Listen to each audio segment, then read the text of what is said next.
The first sign that something was wrong came on a Thursday afternoon when I noticed the street outside my apartment had changed. Not in a dramatic way, just enough to make me question myself. The row of maple trees that lined the sidewalk were gone, replaced by thick, gnarled oaks that twisted upward like skeletal fingers. Their shadows stretched long and sharp across the pavement, and the air smelled faintly of damp earth, even though it hadn't rained in weeks. At first, I thought I must have been mistaken. Maybe I just hadn't noticed the trees before. People miss details all the time, right? But the feeling of unease stuck with me, nagging at the back of my mind. I took a picture of the oaks on my phone, almost as a joke to myself, a way to prove later that they'd always been there. The second sign came the next day. I was walking to the corner store to grab milk when I passed a man sitting on a bench. He was dressed in a heavy coat and scarf, which struck me as odd in the summer heat, and he was hunched over a newspaper, the pages trembling in his hands. I wouldn't have thought twice about him, except he was reading the paper upside down. "Hey, I think you've got that wrong," I said, gesturing toward the paper. He didn't respond, didn't even look at me. Instead, he turned the page, still upside down, and began to hum. The sound was low and tuneless, almost like static. I hurried past him, my skin crawling, and when I glanced back over my shoulder, the bench was empty. The newspaper lay crumpled on the ground, the pages blank. By the time I got home, the oaks outside my apartment had grown taller. Their branches now reached across the street, intertwining like a canopy, and their shadows were darker, deeper, as if the sunlight couldn't quite penetrate them. I stared at the picture on my phone, comparing it to the view outside, and felt my stomach drop. The trees in the photo were smaller, their bark smoother, their branches not nearly as gnarled. The picture had changed. That night, the air in my apartment felt wrong. Too still, too heavy. The kind of silence that presses against your ears, making every little creak or shuffle sound like an explosion. I tried to distract myself with TV, but the channels were all static, the images flickering in and out of coherence. I gave up and went to bed, but sleep didn't come. The silence grew louder, filling the room until it felt like the walls were closing in. At some point, I heard it, a soft, rhythmic tapping at the window. I didn't want to look. Every instinct screamed at me to stay in bed, to pull the covers over my head and pretend I hadn't heard anything. But curiosity won out. Slowly, I turned my head toward the window. A branch was tapping against the glass. One of the oak branches, long and thin, like a skeletal hand. It shouldn't have been able to reach. It was too far from the building, and my apartment was on the second floor. But there it was, scratching lightly at the pane. I got up and yanked the blinds shut, my hands shaking. The tapping stopped, but the silence didn't return. Now there was a faint whisper, just on the edge of hearing. It sounded like my name. The next morning, I found scratches on the window. 3 long, jagged lines etched into the glass, as though something with claws had tried to get in. The oaks outside had grown even taller, their twisted branches now nearly blocking the sky. The air smelled stronger now, the earthy, damp scent almost suffocating. I decided to leave. I packed a bag, grabbed my keys, and headed for the door.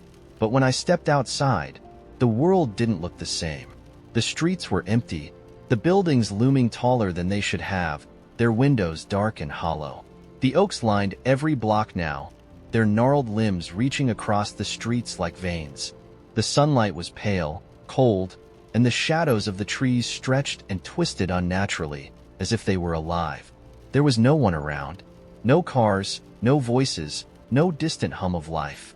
Just the rustling of leaves, though there was no wind. I started walking, my heart pounding, my bag slung over my shoulder. Every corner I turned looked the same, the streets blending together in a looping maze of shadows and silence.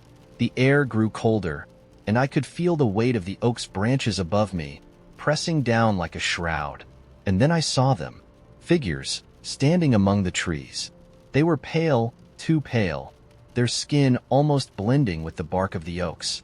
Their eyes were dark, empty sockets, and their mouths were too wide, stretched into fixed, unnatural smiles.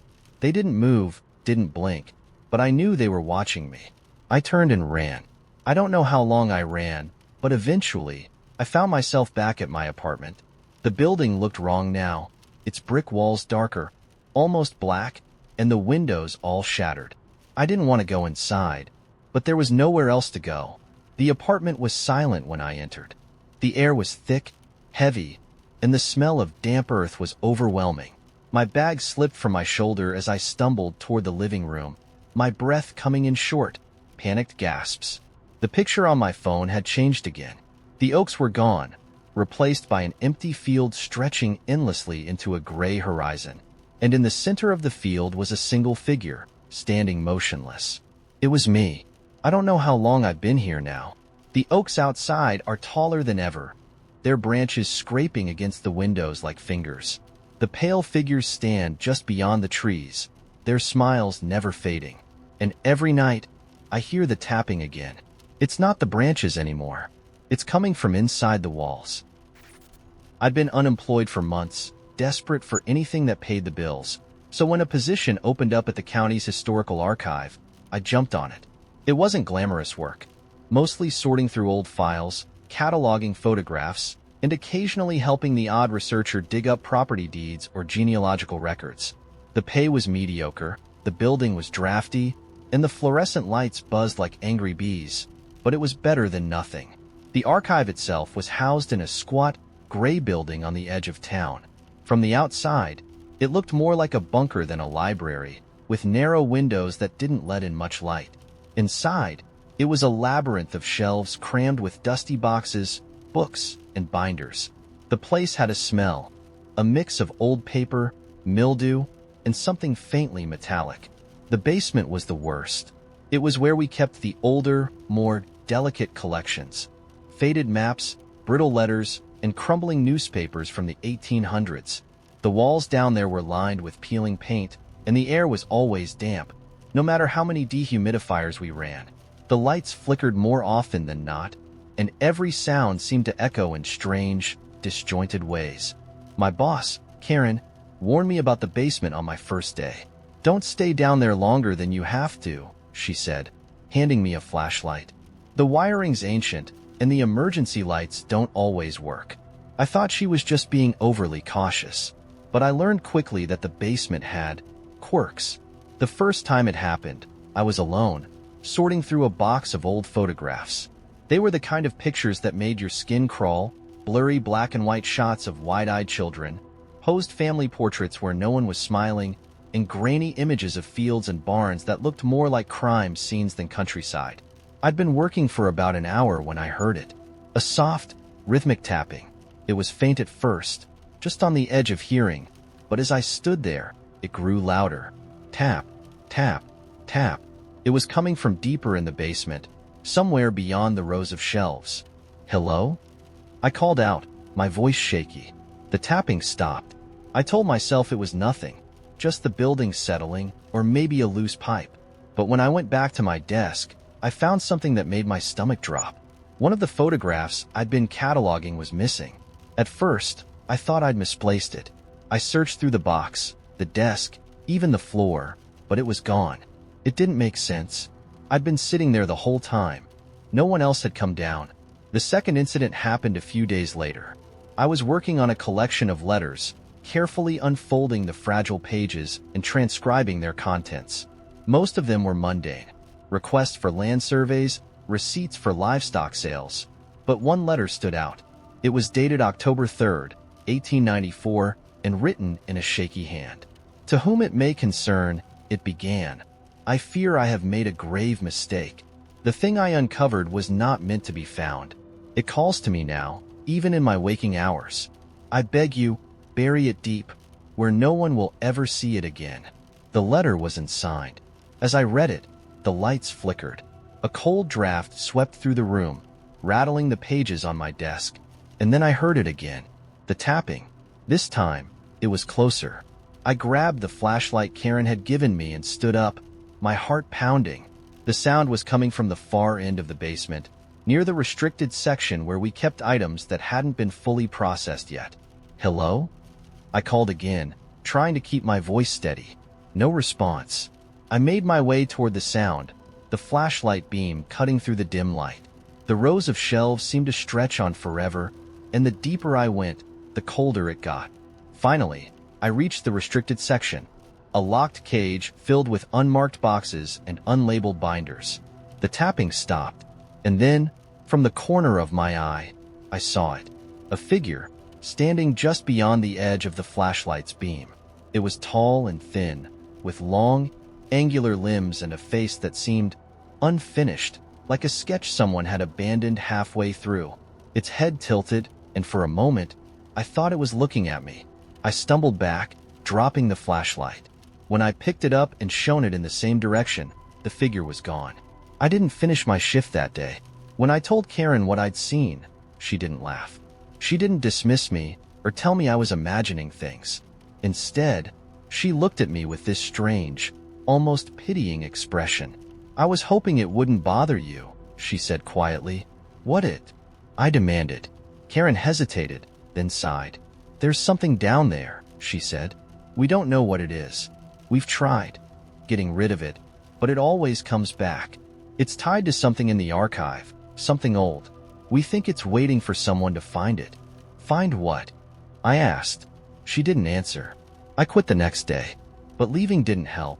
A week later, I woke up to find a photograph lying on my kitchen counter. It was one of the ones I'd been cataloging in the basement, the grainy image of the barn.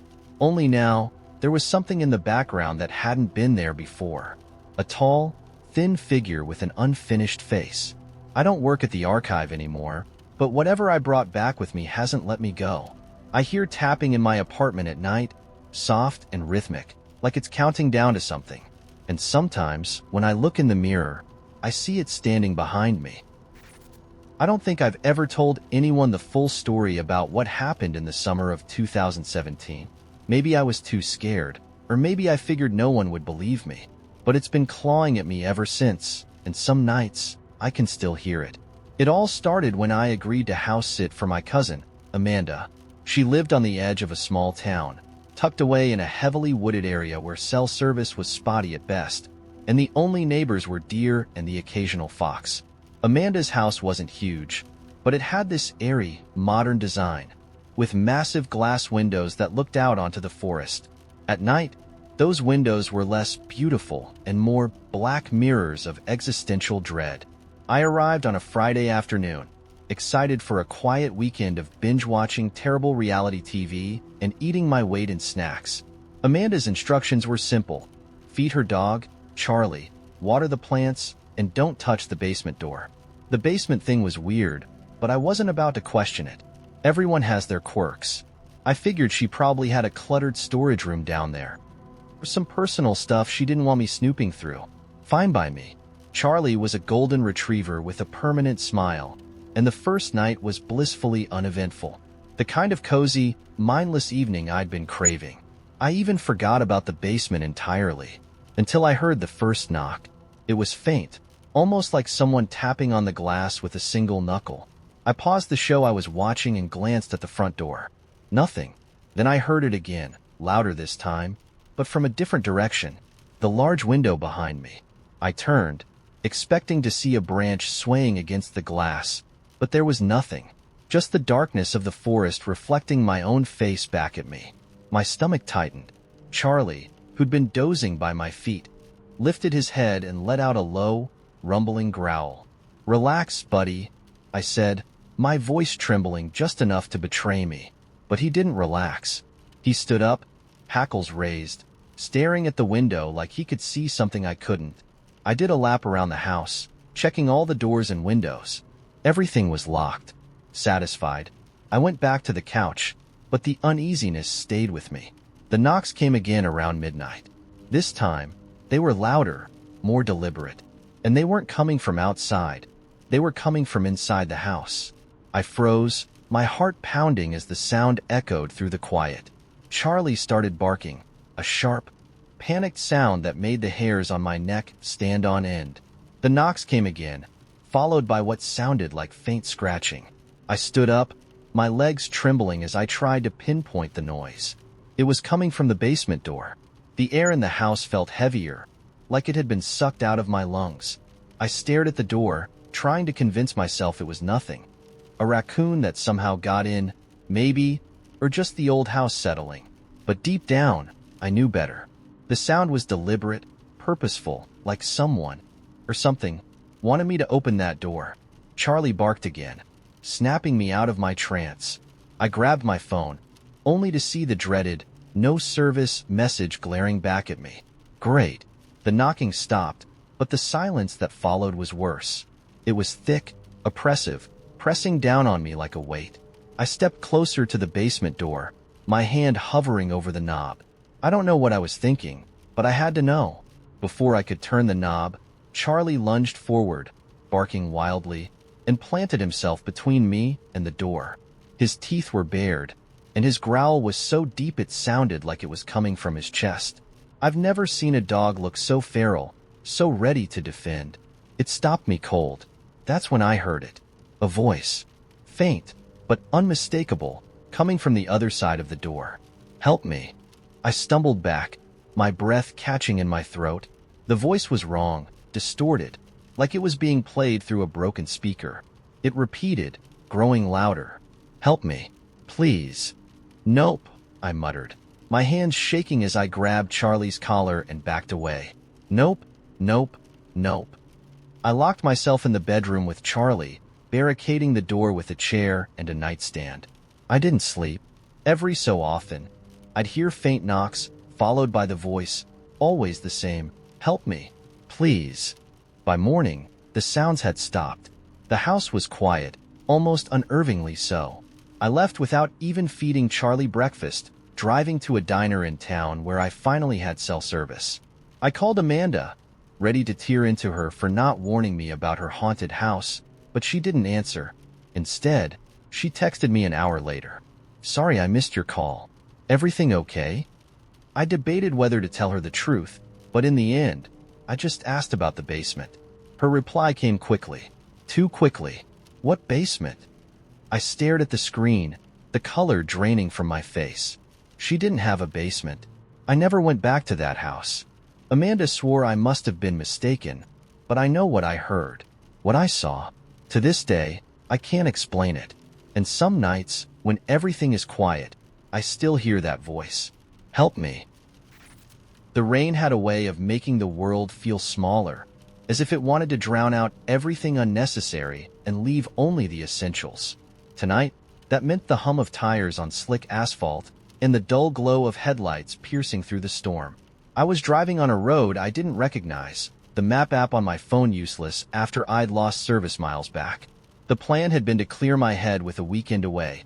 A cabin in the woods, no Wi-Fi, just quiet. But somewhere between city limits and solitude, I'd taken a wrong turn. I wasn't panicking yet, but unease was creeping in, the way it does when the world feels too big and unfamiliar. The forest lining the road seemed endless, its trees reaching out like skeletal fingers against the blackened sky. My car's clock blinked 11:03 p.m., the numbers faintly flickering. Then I saw it. At first, I thought it was just another shadow cast by the rain, a trick of the dim light. But as I got closer, the shape took form. A building, barely visible through the downpour. Its outline was stark against the trees, angular and sharp like it had been carved from the darkness itself. A motel. I hesitated, gripping the steering wheel tighter. Something about the place felt wrong, but the fuel gauge was dangerously close to empty, and the idea of spending the night in my car wasn't appealing. Besides, there were no other signs of civilization for miles. The neon sign above the building buzzed faintly, one of its letters half burned out. Vacancy, it read, though the glow from the word felt more like a warning than an invitation. I pulled into the gravel lot, the tires crunching loudly in the stillness. The rain softened to a drizzle as I stepped out, my jacket doing little to keep me dry. The motel looked like it had been built decades ago and barely maintained since, faded paint peeling from the walls, windows clouded with grime. The front desk was tucked into a cramped room that smelled of mildew and stale cigarettes. A bell sat on the counter, its brass dulled with age. I tapped it once, the sharp ding echoing in the silence. A man appeared from the back room, his face pale and gaunt, his eyes sunken yet sharp. He didn't smile. "Need a room?" he asked, his voice low and gravelly. Yeah, I said, trying to sound casual. Just for the night. He nodded, sliding a key across the counter without asking for payment or ID. The key was attached to a heavy metal tag with the number 7 engraved on it. Rooms down the hall, second door on the left, he said, his gaze lingering on me for a beat too long. I nodded, gripping the key tightly, and made my way down the hallway. The lighting was dim, the bulbs overhead flickering in uneven intervals. Each step I took echoed off the scuffed linoleum floors. Room 7's door was different from the others. The paint was fresh, too fresh, a deep red that stood out against the otherwise drab corridor. The doorknob was cold to the touch, and as I turned it, a faint sound, a whisper, maybe, drifted through the air. I froze, heart hammering, but the noise was gone as quickly as it had come. The room was small but clean. A single bed with crisp white sheets, a nightstand with a lamp that flickered when I turned it on, and a window that overlooked the parking lot. There was no TV, no phone, just the bare essentials. I set my bag down and sat on the edge of the bed, trying to shake off the unease that clung to me like the dampness of the rain. The room felt wrong, not in an obvious way, but in a way that made the air feel heavier, the shadows in the corners darker. I told myself I was being paranoid. It was just a storm, just a long day, just my imagination. But then I noticed the mirror. It was mounted on the wall across from the bed, large and rectangular, its frame ornate and gilded, completely out of place in the otherwise plain room. Something about it drew my gaze, and the longer I looked, the harder it was to look away. The reflection showed the room as it was, bed, lamp, window, but something about the angle was off. The shadows in the mirror didn't match the room. They stretched and flickered like they had a life of their own, shifting even when nothing in the room moved. I stood and approached the mirror, my breath shallow. As I got closer, the reflection seemed to change, the glass warping slightly like ripples in water. For a split second, I thought I saw something, a figure, faint and indistinct, standing behind me. I spun around, my heart in my throat. The room was empty.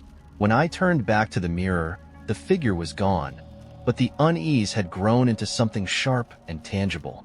I grabbed the edge of the nightstand, trying to steady myself, when the lamp flickered and went out.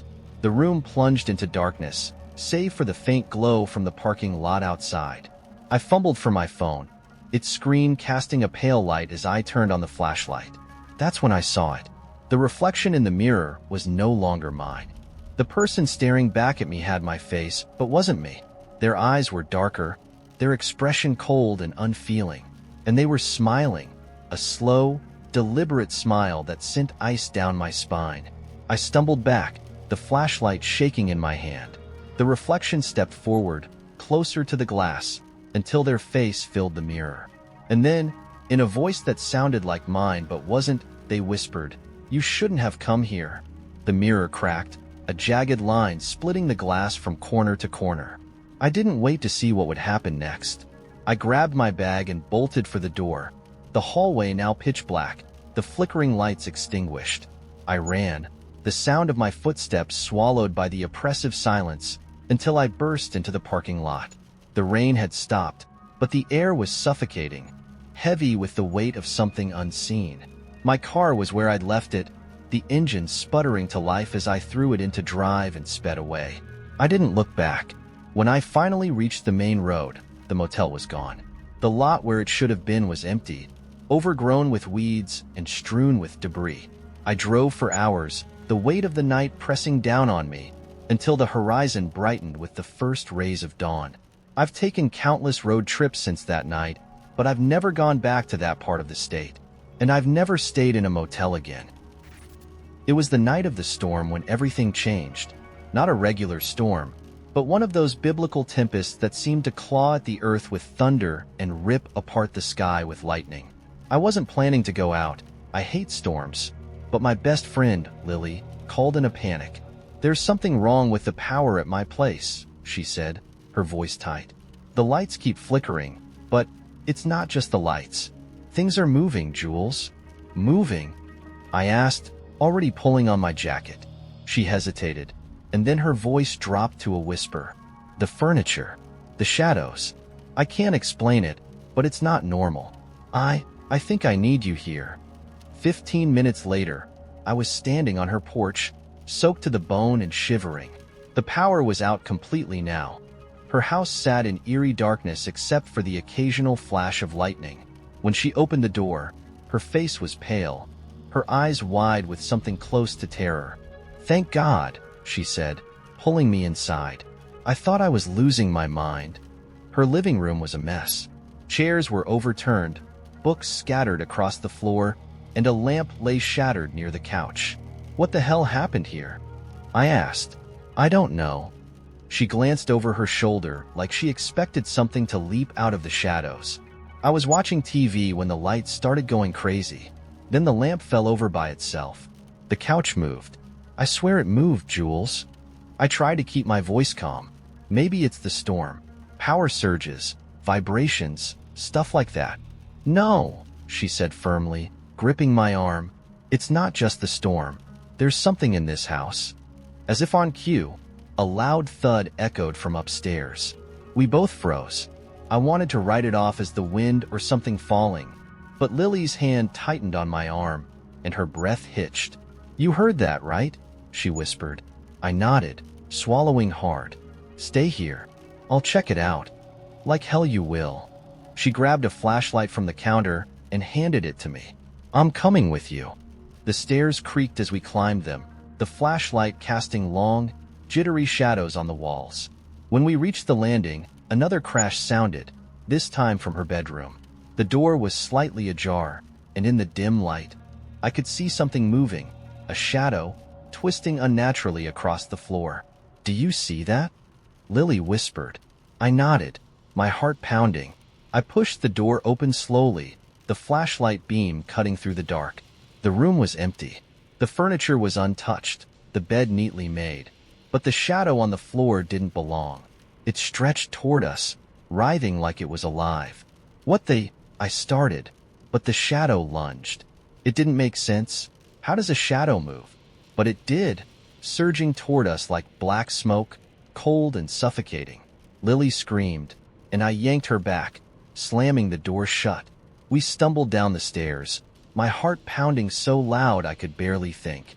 The shadow didn't follow, but the house felt alive now, the air buzzing with a low, menacing hum. We have to get out of here, I said, dragging her toward the front door. Before we could reach it, every light in the house flickered on at once. It wasn't normal light.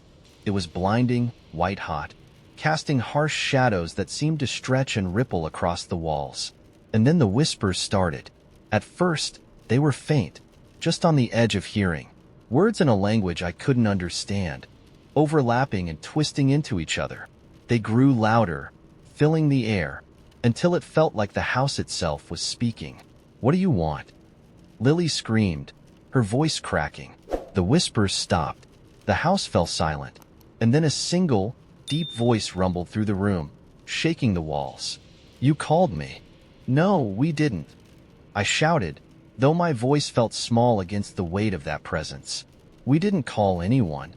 The air grew colder, so cold that frost began to creep across the windows. The shadows on the walls pulsed, merging into a single, towering shape that loomed over us. It didn't have a face, just a void where its features should have been, but its presence was overwhelming, suffocating. You called, it repeated, and this time its voice was softer, almost amused. And now you must listen. The shadow reached out, its form shifting and flowing like liquid.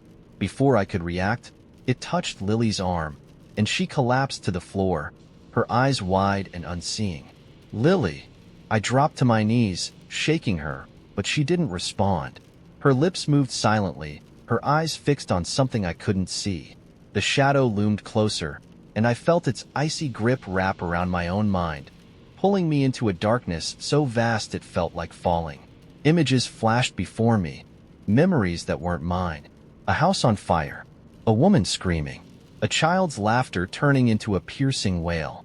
You will remember, the voice said, echoing in my head. You cannot forget.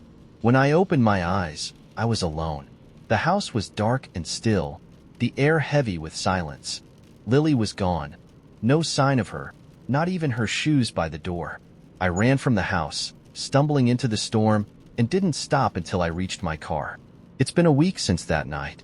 I've tried calling Lily's phone, but it goes straight to voicemail. Her house is empty, the windows boarded up like no one's lived there in years. And every time I close my eyes, I hear the whispers again. I didn't call for it. I didn't summon it. At least, I don't think I did. But it's watching me now, always just on the edge of sight. Its shadow curling around the corners of my life. And I'm starting to remember. I never expected the train to stop where it did. It was late, and I was the only person in the last car.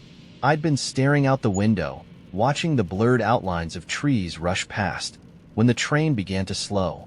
At first, I thought we'd reached a station, but as the train came to a halt, I realized there was nothing outside but endless woods and a faint mist rolling between the trees. The announcement system crackled. End of the line. End of the line? That couldn't be right. My stop was 2 away. I glanced around, expecting someone, an attendant, another passenger, but I was alone.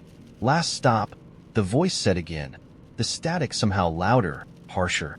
I grabbed my bag and stepped into the aisle, craning my neck to peer down the length of the train. It was eerily silent. No hum of the engine, no muffled voices, not even the faint rattle of movement. Something about the quiet pressed on my chest. I hesitated but decided to get off. Surely there had to be someone outside who could explain what was going on. The platform was old, barely more than wooden planks bolted together, slick with moisture. The air was cold, and the mist hung heavy, swirling around my legs as I stepped off the train. The forest loomed, dark and endless, the trees gnarled and ancient. I turned back toward the train, but the doors hissed shut before I could step back on. "Wait," I called, pounding on the glass. The train didn't move. It just sat there, humming softly, the lights inside flickering. Then, with a groan, it started to reverse, sliding back into the darkness it had come from, leaving me alone on the platform. I pulled my phone from my pocket, but the screen remained black. Dead. "Great," I muttered, shoving it back into my bag. That's when I noticed the figure. It was barely visible at first, just a shape in the mist at the edge of the platform. They were standing perfectly still, their face obscured by shadow and distance. "Hello?" I called out, forcing my voice to sound steady. The figure didn't move. "Do you know where we are?" I tried again. Nothing. The longer I stared, the more the air seemed to thicken. My pulse quickened as I realized there wasn't just one figure. More shapes emerged from the mist, 2, then 3, then 5, standing at irregular intervals along the edge of the platform. They weren't moving, but I could feel their attention on me. I swallowed hard and turned toward the small wooden booth at the far end of the platform. It looked like an old ticket office, its single window clouded with grime. If there was anyone here who could help, they'd be in there. The wooden planks creaked beneath my feet as I walked. Every step felt deafening in the silence.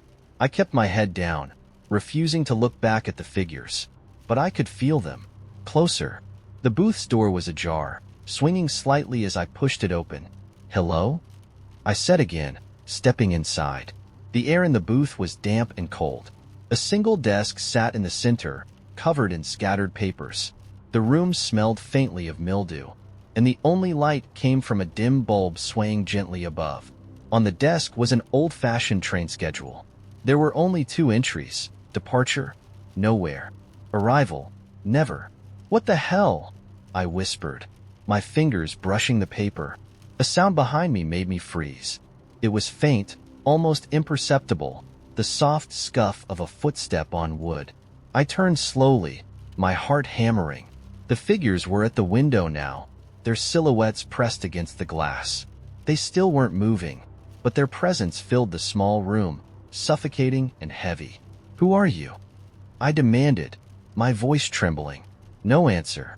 I grabbed the train schedule and bolted out of the booth, the door slamming shut behind me. The platform was empty now, the mist swirling thick and low, but I could feel them. Watching. Waiting. I didn't know where to go, but staying on the platform wasn't an option. I ran toward the edge, where the wooden planks gave way to dirt and trees. The forest was darker than I expected. The trees so close together they seemed to form a wall. I stumbled over roots and rocks, my breath coming in ragged gasps. The figures followed. I couldn't see them, but I could hear them. The faint rustle of leaves, the creak of wood, the whisper of something moving just out of sight. Finally, I broke into a clearing. In the center was a single wooden sign. Its paint peeling but still legible. To leave, you must return what was taken. What does that mean? I shouted into the void. The air answered with a low, guttural hum. The mist swirled, forming shapes that flickered and shifted like broken memories. I saw flashes of myself, stepping onto the train, sitting by the window, opening a book. The book. I dug into my bag with shaking hands and pulled out the battered novel I'd picked up from the train station's lost and found bin. It was a stupid impulse. I hadn't even opened it. The moment the book left my hands, the air seemed to change. The mist pulled back slightly, and the whispering stopped. The figures emerged from the trees, their hollow eyes fixed on the book as it lay on the ground. Slowly, they reached for it, their movements jerky and unnatural. I didn't wait to see what would happen. I ran back through the woods, my legs burning, the platform coming into view just as the sound of a train horn pierced the air. The train was back, its doors open, waiting. I didn't think. I just jumped on, collapsing into the nearest seat as the train began to move. When I looked back, the platform was empty. No figures. No mist. Just silence. The train took me home. I don't take night trains anymore. I can't. But sometimes, when I close my eyes, I see the platform waiting for me, shrouded in mist. And I know that one day, it'll find me again. Not my cat. Just a stray that showed up one morning, sitting on the front steps like it had been waiting for me. It was jet black, with piercing yellow eyes that didn't blink, even when I opened the door. I'm not much of a cat person, but there was something about it that unsettled me. It didn't hiss or run when I walked past. It just stared. By the time I got home that evening, the cat was gone. I figured it had wandered off, but the next morning, it was back. This time, it was sitting closer, just outside the door. I bent down and clapped my hands, trying to shoo it away. Go on. Go home. The cat tilted its head, eyes narrowing. Then it made a sound. A low, guttural noise that wasn't quite a hiss but wasn't a meow either. It sent a shiver down my spine. That night, I heard scratching. It was faint at first, just the occasional scrape against the front door. I ignored it, figuring the cat was still lurking outside. But the sound grew louder, more insistent, until it seemed to echo through the entire house. When I opened the door, there was nothing there. Just the empty street bathed in the pale glow of the streetlights. I barely slept. The next morning, the cat was inside. It was sitting in the middle of the living room, staring up at me like it belonged there. My front door was still locked, every window shut tight. I had no idea how it had gotten in. Okay, that's enough, I muttered, grabbing a broom. But when I tried to chase it out, the cat didn't move. It just sat there, watching, as if it knew something I didn't. The broom trembled in my hands, and for a moment, I could have sworn its eyes glinted brighter. I eventually gave up and left for work, figuring I'd deal with it when I got back. But when I returned that evening, the cat was gone again. Instead, there was a note on the coffee table. I didn't put it there. The paper was old, yellowed at the edges, with jagged handwriting scrawled across it in red ink. Do not feed it. I felt a chill crawl up my spine. Over the next few days, things got worse. The cat kept showing up, sometimes inside, sometimes outside. It didn't matter if I locked the doors or windows. It always found a way in, and it was always watching. The noises started, too. Scratching. Low thuds in the walls. Once, I heard faint whispering from the attic, though when I went up to check, I found nothing but dust and cobwebs. One night, I woke up to find the cat sitting on my chest, staring down at me. Its eyes glowed faintly in the dark, and its weight felt heavier than it should have, like it was pressing down on my ribs. I tried to push it off, but my arms wouldn't move. Then it spoke. Not with words, exactly. The sound was more like a low vibration, a resonance that buzzed in my skull. But I understood it. "You opened the door," it said. I woke up gasping, drenched in sweat. The next morning, I found a bowl of milk on the kitchen floor. I don't own any milk. The note was back, too, sitting in the exact same spot on the coffee table. This time, it read, "It's already feeding." That night, I tried staying awake.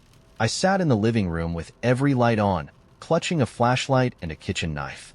The house was silent at first, but around midnight, the noises started again. This time, they weren't coming from the walls. They were coming from underneath. I froze, the flashlight beam trembling in my hand. The sound was faint but unmistakable, a low scratching, like claws against wood, followed by a soft, wet slurping noise. I followed the sound to the basement door. It was open. I didn't remember opening it. The scratching grew louder as I descended the stairs, each creak of the wooden steps making my stomach tighten. The air in the basement was damp and cold, and the flashlight's beam barely cut through the darkness. Then I saw it. The cat was sitting in the middle of the basement floor, its back to me. But it wasn't alone. Something else was there, crouched in the shadows. Its body was too long, too thin, its limbs twisted at unnatural angles. I couldn't see its face, but I could hear it breathing, a raspy, guttural sound that made my skin crawl. The cat turned to look at me, its yellow eyes glowing brighter than ever. "You fed it," the vibration buzzed in my head. "It's yours now." The creature in the shadows turned its head toward me, and I dropped the flashlight. I ran. I don't know how I made it out of the basement, but I slammed the door behind me and locked it. I didn't sleep that night.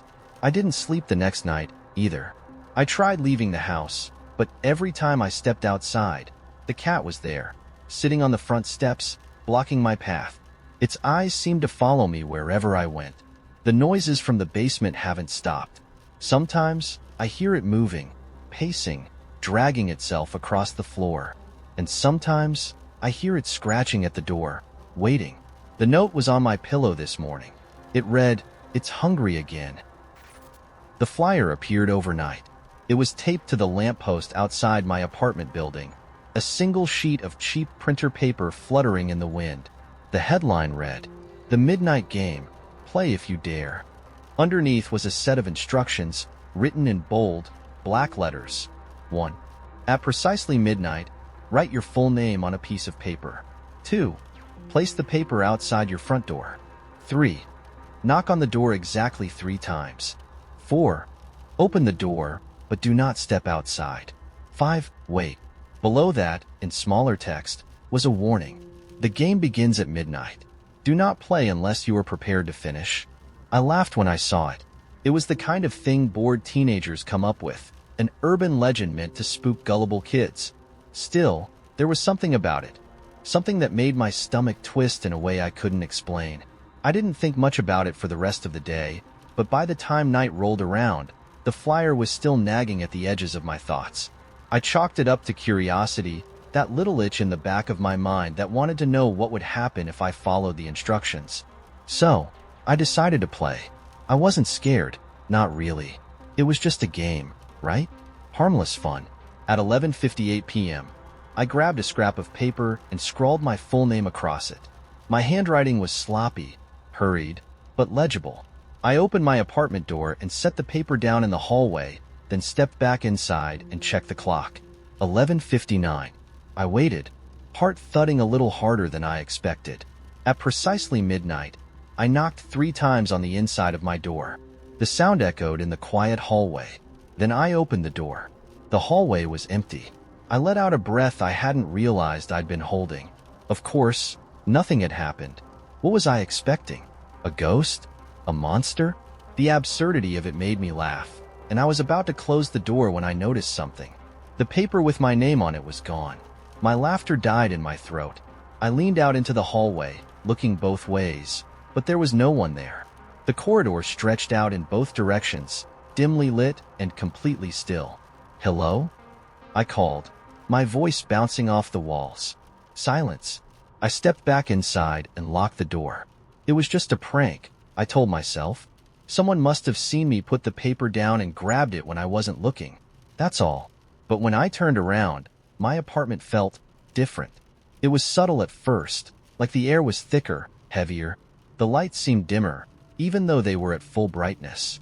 And there was a faint smell, like burnt matches, that I couldn't find the source of.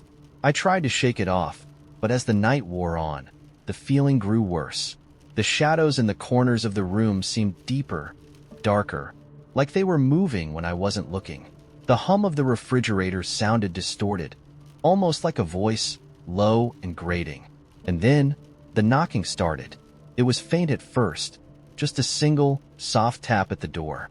I froze, staring at the wood, my heart pounding in my chest. Another knock followed, louder this time. Then a third. Knock, knock, knock. Who's there? I called, my voice trembling. No answer. I crept toward the door, peering through the peephole. The hallway was empty. I stood there for what felt like an eternity, my breath fogging the glass, but nothing moved. As I turned away, the knocking came again. Knock, knock, knock. This time, it wasn't coming from the front door. It was coming from inside the apartment. Panic surged through me as I spun around, my eyes darting across the room. The shadows seemed to ripple, shifting like black water, and that burnt match smell grew stronger, choking the air. The knocking came again, closer now, echoing from somewhere just out of sight. I grabbed my phone, but the screen was frozen, the time stuck at 12 a.m. The sound of footsteps echoed from the hallway, slow and deliberate, as if someone was walking toward me. Who's there? I shouted, my voice breaking. The footsteps stopped, and then a voice, low and distorted, like it was coming from underwater. The game isn't over. I ran. I don't know how I made it out of the apartment, but the next thing I knew, I was in my car, speeding down the empty streets. The world outside seemed wrong. The streetlights flickered, casting jagged shadows that danced across the asphalt. The sky was too dark, as if the stars had been swallowed by something vast and empty. I drove until the road ended. Literally. The pavement stopped abruptly, crumbling into a void of nothingness. Beyond it, there was only darkness, stretching infinitely in all directions. I slammed on the brakes, the car skidding to a stop just inches from the edge. I sat there, staring into the void, my hands trembling on the steering wheel. Then I heard it again. Knock, knock, knock. The sound was coming from the back seat. Slowly, I turned, and for the first time, I saw it. It wasn't a person. It wasn't even human. Its form shifted constantly, black and shapeless, but its eyes, if you could call them that, were sharp and burning, fixed on me with a hunger that made my blood run cold. It smiled, a jagged, gaping grin, and whispered, "Your turn." The last thing I remember is falling, the car tumbling into the void, swallowed by the darkness. I woke up back in my apartment, as if nothing had happened. The clock read 12:01 a.m. The flyer was gone, and the air felt normal again. But every night since, at precisely midnight, I hear it.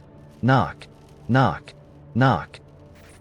I live in a quiet neighborhood where nothing happens. The kind of place where people walk their dogs, wave at each other, and talk about trash pickup schedules. My evenings were routine: dinner, a glass of wine, some bad reality TV, and bed by 10. But on Tuesday night, as I was halfway through a reheated plate of pasta, the doorbell rang. It was odd for a few reasons. 1, it was 9:14 p.m., too late for deliveries or casual visits. 2, I wasn't expecting anyone. And 3, I live alone, and my friends know better than to show up unannounced. I hesitated for a moment before getting up to answer it. When I opened the door, there was no one there. Just a box. It was small, wrapped in plain brown paper, and sat neatly on my welcome mat. There was no return address, no label, no markings at all except for a single word scrawled across the top in messy black ink: open. I stood there for a moment, debating whether to pick it up. A prank? A mistake? My stomach tightened with unease, but curiosity won out. I carried it inside, set it on the kitchen counter, and stared at it like it might explode. Finally, I grabbed a knife and carefully sliced through the tape. Inside, nestled in a bed of crumpled newspaper, was an old VHS tape. Yes, VHS. The kind no one has used in decades. There was no label, no indication of what might be on it. Just the matte black casing with that distinct plastic smell. I don't even own a VCR, but my brain was already working overtime, spinning through questions. Who left this? Why? I almost threw it away. Almost. But something stopped me. The next day, I took the tape to a local thrift store that still had outdated electronics. You mind if I test this here? I asked the cashier, holding up the tape. Knock yourself out, he said, gesturing toward an old TV VCR combo in the corner. I slid the tape in and hit play. For a moment, the screen was blank, just a wash of static. Then, an image flickered to life, a house. Not just any house, my house. The footage was grainy, shot at night, the camera unsteady. It showed my front porch, the windows glowing faintly from the lights inside. Then, the angle shifted, moving closer, like whoever was holding the camera was walking toward the door. My stomach dropped as the footage cut to the inside of the house. The camera panned across my living room, the couch, the coffee table, the half-empty glass of wine I'd left there the night before. It was unmistakable. This wasn't just my house. This was last night. I ejected the tape, my hands shaking, and left the store without a word. At home, I locked every door and window, checked the closets, and kept the lights on all night. But nothing happened. Not until the next night. The doorbell rang again, at exactly 9:14 p.m. I froze. My heart pounded as I crept toward the door, peeking through the peephole. The porch was empty. When I opened the door, there was another box. This time, I didn't hesitate. I brought it inside, my hands trembling, and tore it open. Inside was another VHS tape. I didn't even bother going back to the thrift store. I found an old VCR on a local buy and sell app, drove across town to pick it up, and hooked it up in my living room. The second tape was worse. It started with me, sitting on the couch, watching the first tape. The camera zoomed in on my face, the light from the TV flickering across my features. Then, the perspective shifted. The camera was moving again, this time toward my bedroom. The footage ended just as the camera reached the door. I stared at the screen, my skin crawling. Whoever was filming this wasn't just outside my house. They'd been inside. I called the police. They came, took my statement, looked around the house, and found nothing. No signs of forced entry, no fingerprints, no evidence at all. Probably just a prank, one of the officers said, but his voice lacked conviction. That night, I didn't sleep. At exactly 9:14 p.m., the doorbell rang again. This time, there was no box, just a piece of paper taped to the door. It said, "Watch closely." I ripped it down, threw it on the counter, and locked myself in the living room, clutching the remote like a lifeline. The third tape began with static, the screen flickering for what felt like minutes. Then, the image stabilized. It was me again. This time, I was sleeping. The camera lingered on my face, my chest rising and falling with each breath. The footage zoomed out, revealing the whole room, and I felt my stomach twist. There, in the corner of the frame, was a figure. It was too dark to make out details, but the shape was unmistakable. Tall, thin, motionless, standing just behind the bed. The screen went black, and a single line of text appeared. "See you soon." I don't remember much after that. When I woke up, it was morning, and I was sprawled on the couch, the VCR still humming. The police didn't take me seriously when I called again. They chalked it up to paranoia, maybe even a hallucination. But I know what I saw. I've stopped answering the door. The doorbell still rings every night at 9:14 p.m., but I won't look. I can't. Last night, I heard footsteps in the hallway. Tonight, I think they'll reach the door. I live on the 12th floor of an old apartment building, the kind of place where the walls are thin, the elevator groans like it might give out at any second, and the neighbors keep to themselves. I work nights and usually get home around 3 a.m., so I'm used to the quiet hum of the city and the occasional creak of the building settling. But this was different. It was faint at first, just a light tap-tap-tap against the living room window. I tried to ignore it, brushing it off as a branch or maybe a bird. But when I peeked through the blinds, there was nothing there. Just the empty night sky and the city lights below. The tapping continued the next night. Louder this time. Rhythmic. Deliberate. I stood by the window, staring out into the dark, and for a moment, I thought I saw something. A flicker of movement, just at the edge of my vision. But when I looked directly, there was only my own reflection. By the third night, the tapping wasn't coming from the living room anymore. It was at the bedroom window. I tried to convince myself it was wind or some animal, but deep down, I knew it wasn't. The sound was too precise, too intentional. It stopped whenever I approached the window, starting again the moment I turned away. That night, I barely slept. The next day, I asked the building manager if anyone else had reported anything strange. He gave me a blank look and shrugged. "You're the only one up that high. The rest of the top floor units are empty. Probably just pigeons." But it wasn't pigeons. That evening, as I was getting ready for work, I noticed something on the window, a handprint. It wasn't mine. The fingers were too long, the palm too narrow, and it was smeared slightly, like whoever, or whatever, had left it was pressing hard against the glass. I cleaned it off, trying to ignore the knot of fear growing in my chest. When I left for work, I couldn't shake the feeling that someone was watching me. The elevator mirrors reflected only my face, but I swore I saw a shadow move behind me just as the doors closed. That night, I came home to find the handprint back on the window. But this time, there were more of them.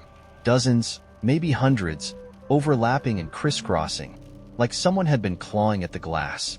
The blinds were drawn, but I could see the faint outline of the prints through the fabric. My stomach churned as I approached, my hand trembling as I reached for the cord. I pulled the blinds open, and the prints were gone. The glass was spotless. That was when I saw it. A figure, far off, standing on the rooftop of the building across the street.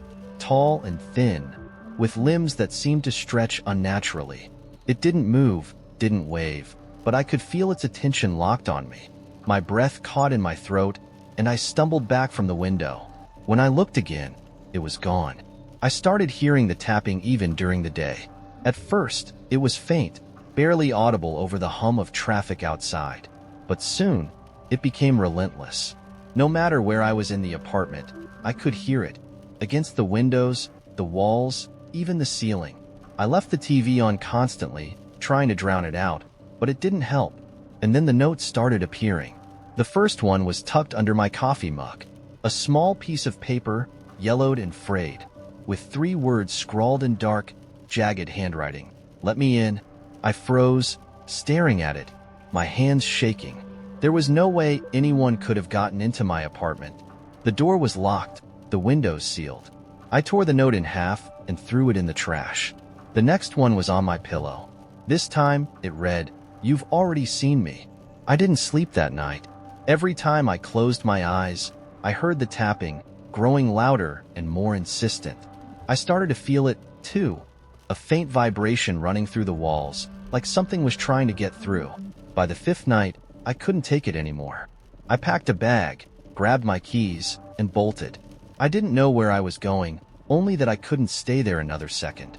I booked a room at a cheap motel on the edge of town and tried to convince myself I was safe. But the tapping followed me. It was faint at first, like it had been in the beginning. A soft tap-tap-tap against the motel window. I didn't bother looking. I knew there wouldn't be anything there. That night, I dreamt of the figure on the rooftop. But in the dream, it wasn't far away anymore.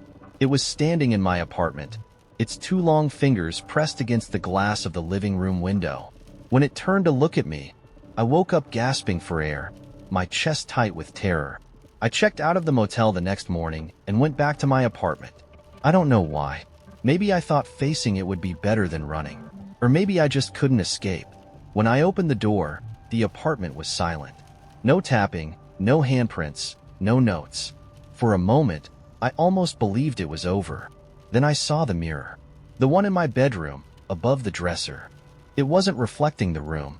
Instead, it showed a dark, endless void, with a single figure standing in the distance. Watching. Waiting.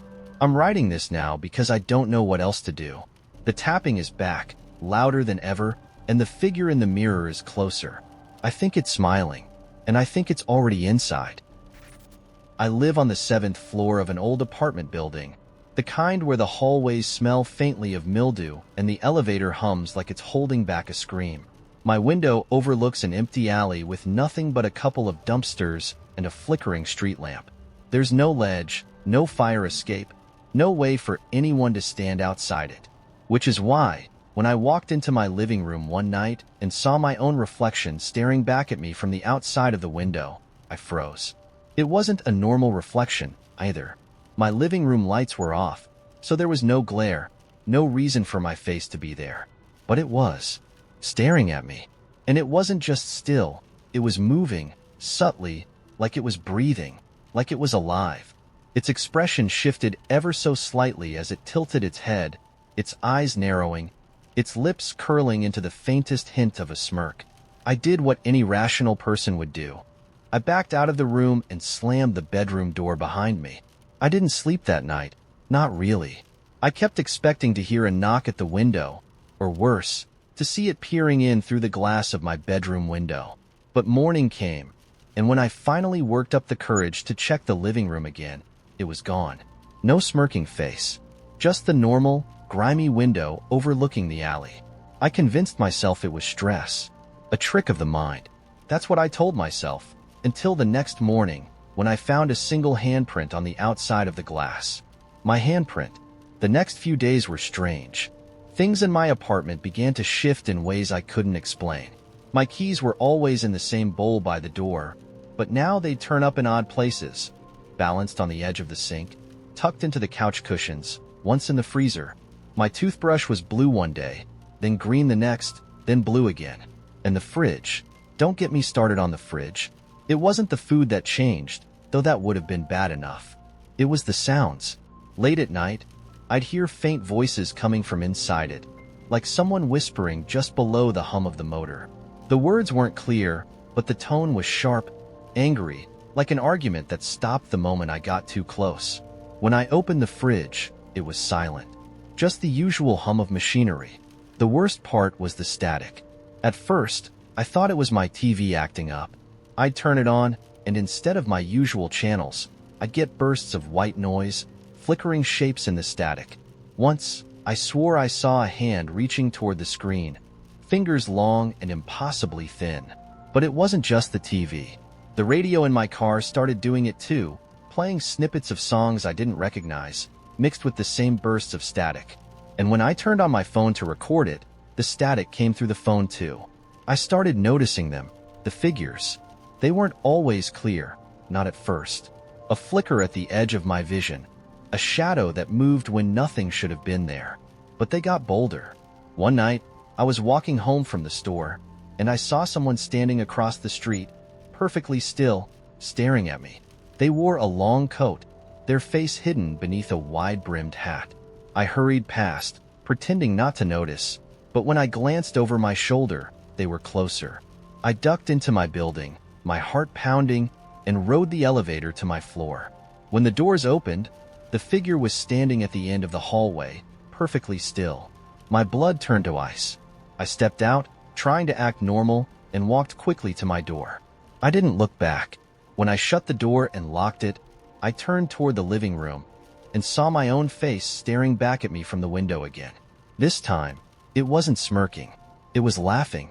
I don't know how long I stood there, frozen in place. When I finally moved, the face vanished. But the laughter didn't stop. It echoed faintly, not just in the room but in my head, like it had been there all along. The next day, I woke up to find my furniture rearranged. The couch was facing the wall instead of the TV. The coffee table was flipped on its side.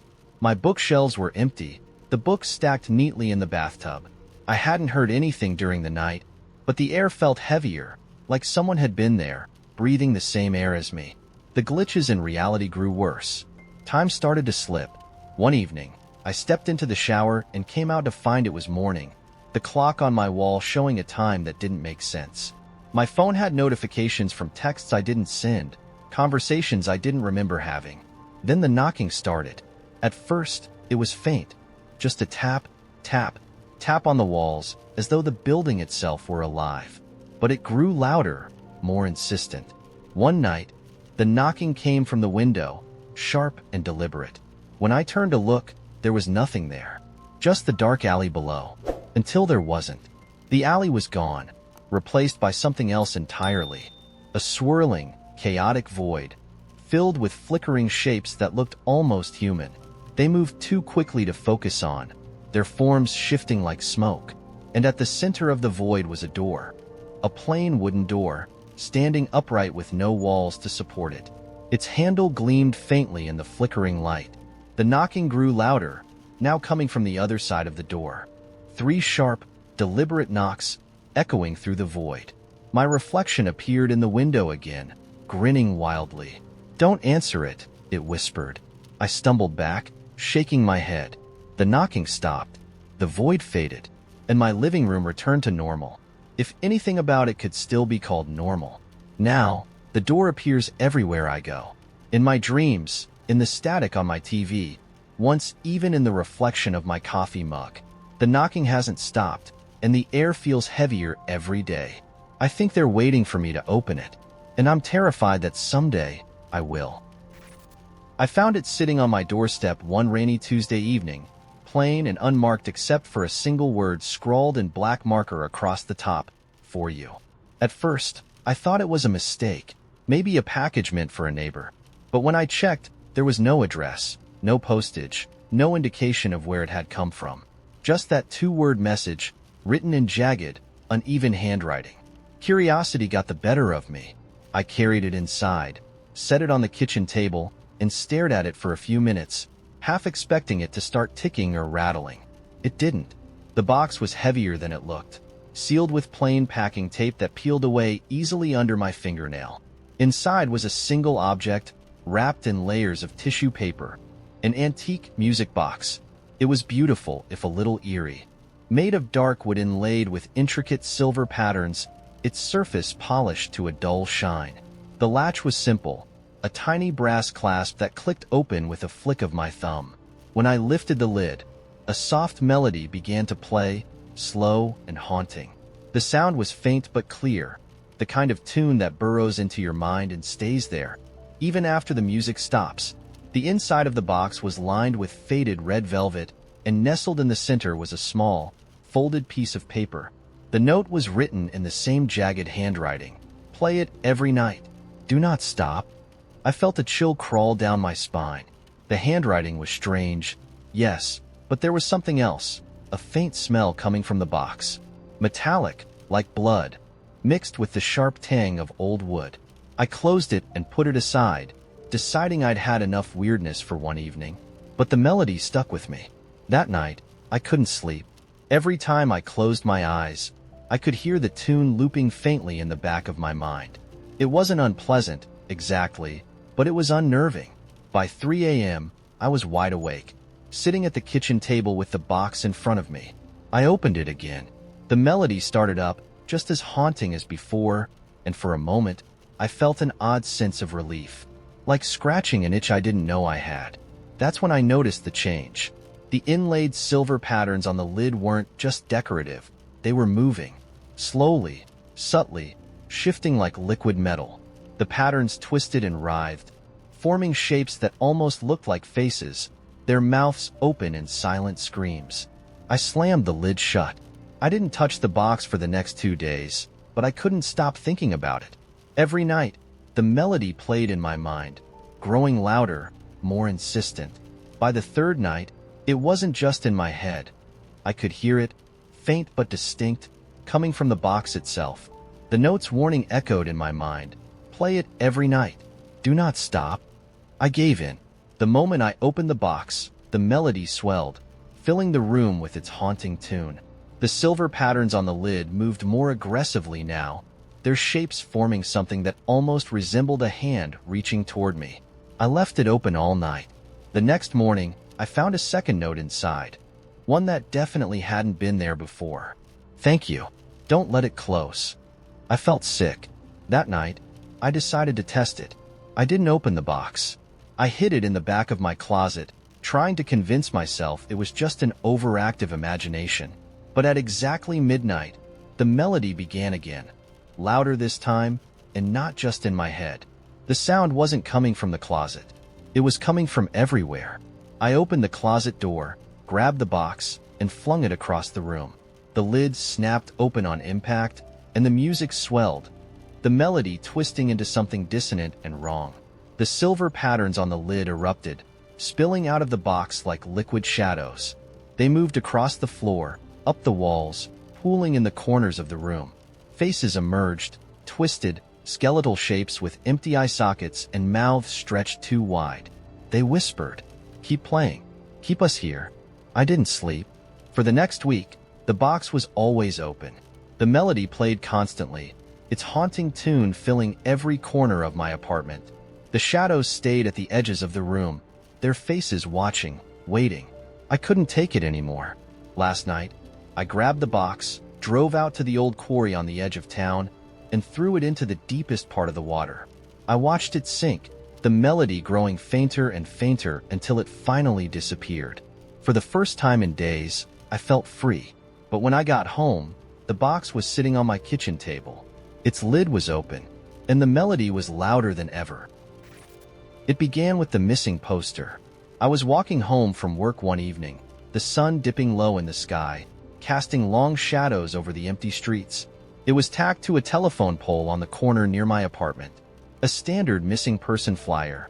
Grainy black and white photo, bold letters screaming, "Have you seen me?" The face staring back was mine.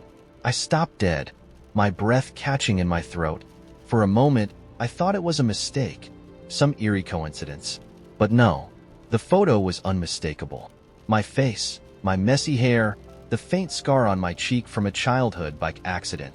I tore it down, heart racing, and scanned the rest of the pole. There were no other posters, just that single sheet. My name wasn't on it, nor was there any contact information. Just my face and the question, "Have you seen me?" The rest of the walk home was a blur. When I got to my apartment, I locked the door and bolted it for good measure.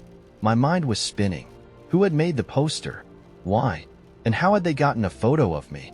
I tried to shrug it off as some bizarre prank, but deep down, I couldn't shake the unease. The next morning, I found another one.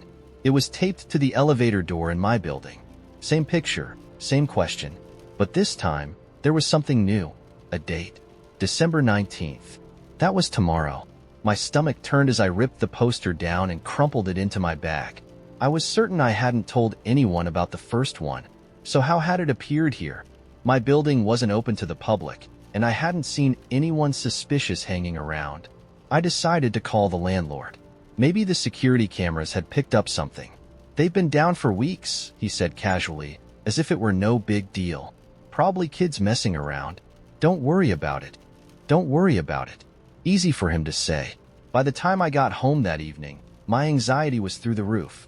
I double-checked the locks on every door and window, pulled the curtains tight, and kept all the lights on. But at exactly 10:23 p.m., my phone buzzed. It was a text from an unknown number.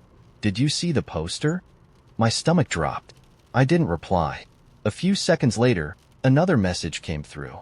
"You should look again." I couldn't bring myself to block the number. Instead, I threw my phone on the couch and paced the room, trying to calm the growing dread. Then I noticed something on the coffee table. A folded piece of paper. I hadn't put it there. My hands trembled as I picked it up and opened it. It was another poster.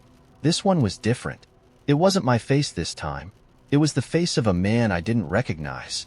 He had hollow eyes and a thin, sickly frame, like someone who hadn't eaten in weeks. Beneath his photo, in bold, black letters, were the words, "Run." A cold shiver ran down my spine.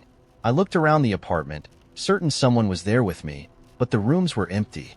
I spent the rest of the night sitting on my bed with a knife in one hand, jumping at every creak and shadow.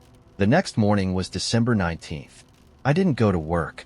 I stayed locked in my apartment, curtains drawn, phone turned off. Hours dragged by, each one heavier than the last, until finally, night fell. At 8 p.m., there was a knock at my door. I froze. It was soft, polite, but insistent. "Who is it?"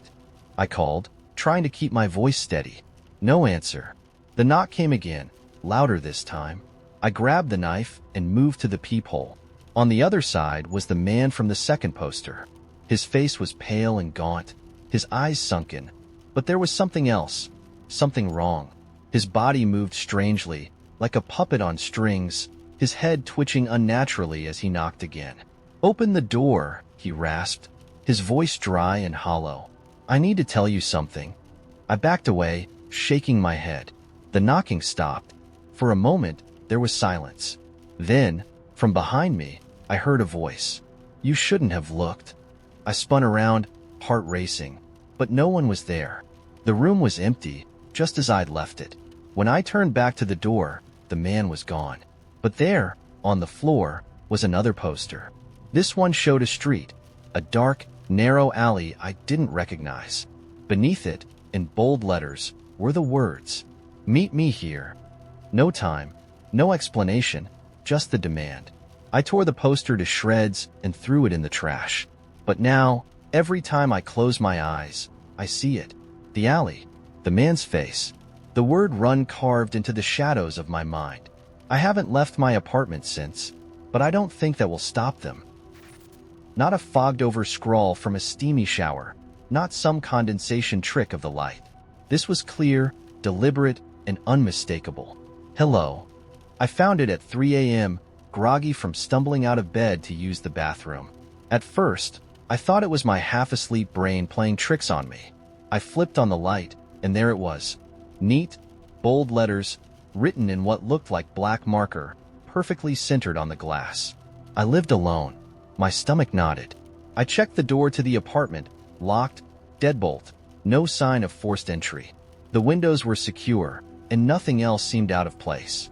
I stood there in the fluorescent bathroom light, staring at the message, my heart pounding in my chest. Eventually, I convinced myself it was a prank. Maybe I'd written it earlier as a joke and forgotten. Or maybe a friend had come over and done it without telling me. I wiped it off with a tissue, muttering something about needing better locks, and crawled back into bed. The next morning, the message was back. This time, it wasn't just a simple "hello, who are you?" It was written in the same black marker, the same tidy handwriting. I felt a chill run down my spine. I checked the bathroom, the rest of the apartment, every door, every window. Everything was still locked, still secure. I didn't touch the mirror this time. Instead, I stood there, my mind racing. Could someone have sneaked in while I was asleep? But how? The thought of someone being in my apartment while I was oblivious made my skin crawl. I grabbed my phone and snapped a picture of the mirror, as if proof would somehow make this less terrifying. And then, without thinking, I whispered, "Who's there?" For a long moment, nothing happened. I felt ridiculous, standing there in my pajamas, talking to my own reflection. But just as I was about to walk away, I saw it. The marker lifted itself off the bathroom sink. No hand held it. It hovered in midair, trembling slightly, and then began to write on the mirror.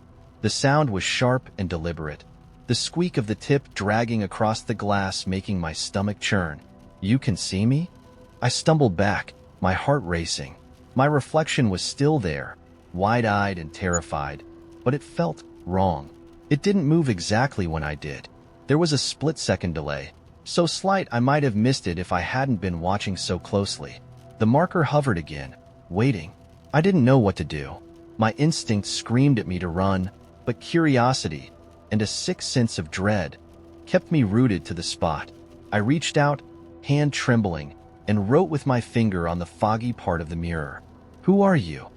The marker spun once in the air before writing its response. "Lost." I stared at the word, my thoughts a jumbled mess. Lost? What did that mean? A ghost?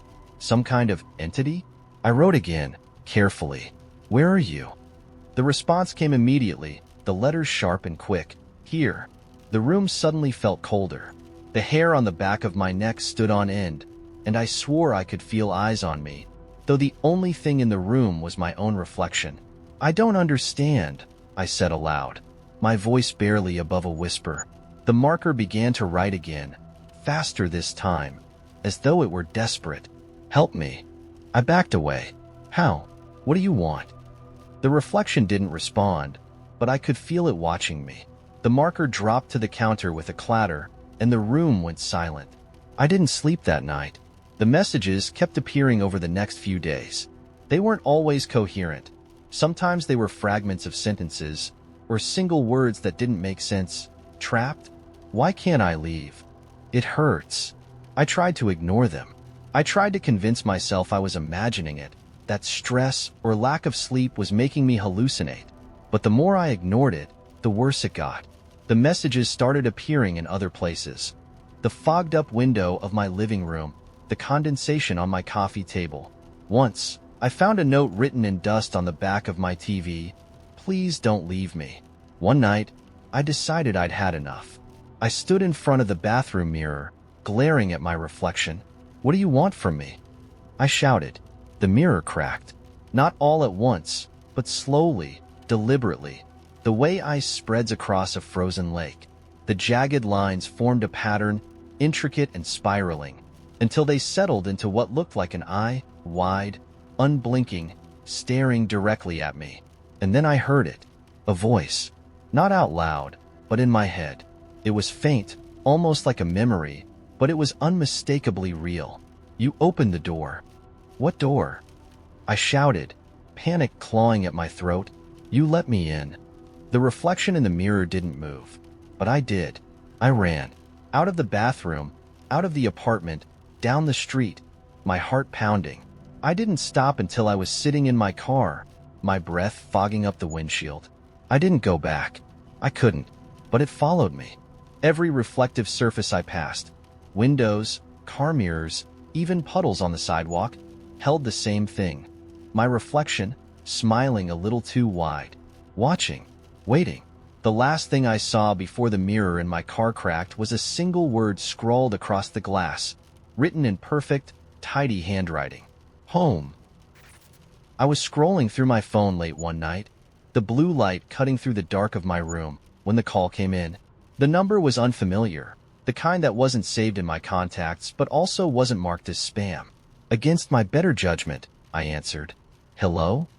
For a moment, there was nothing but static on the line, faint and crackling, like the sound of an old record spinning. Then a voice cut through, faint and distorted. Is this still you?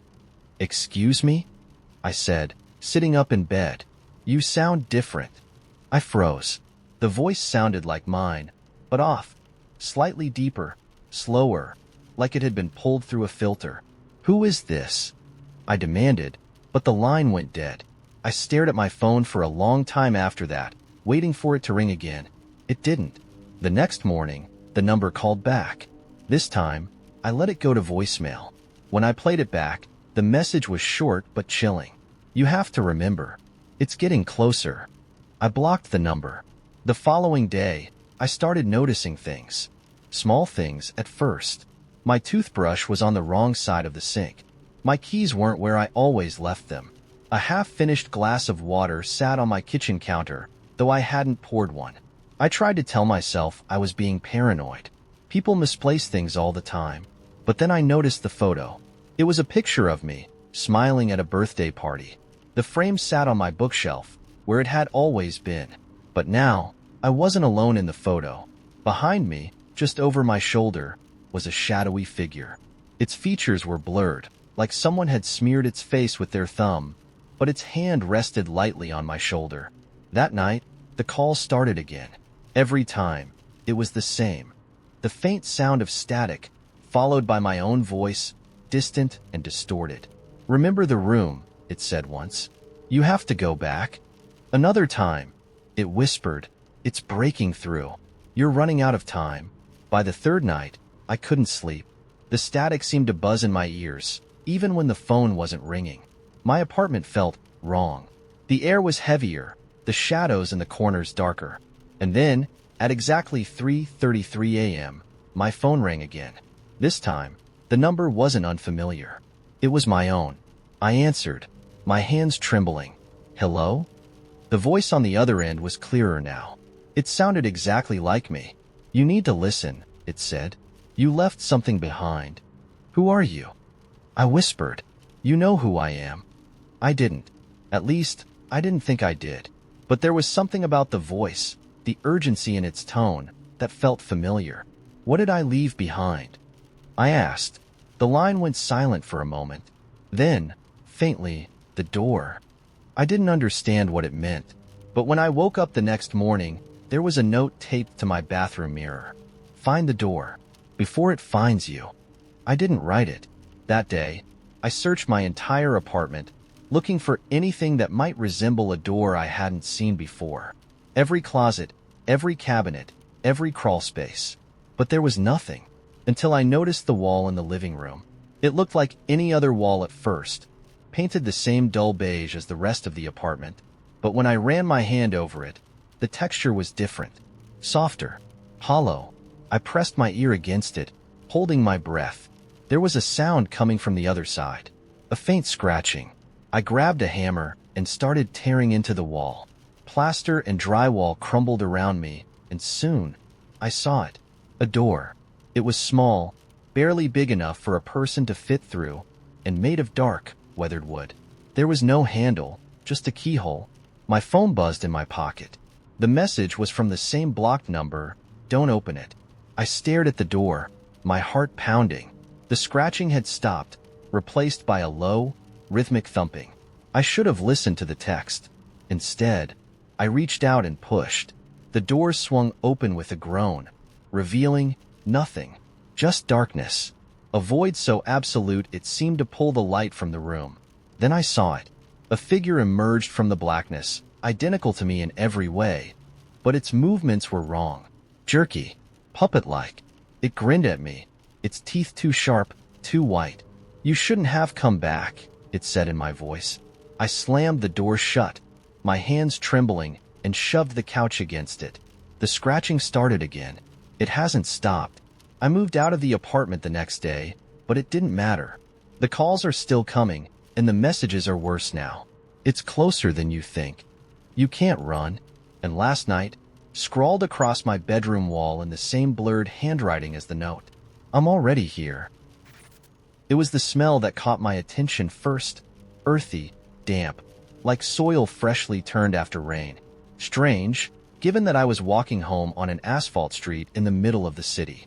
It clung to the air as I rounded the corner onto Bishop Street, where the usual hum of traffic and muffled chatter was oddly absent. That's when I saw it. The shop wasn't there yesterday. I was sure of it.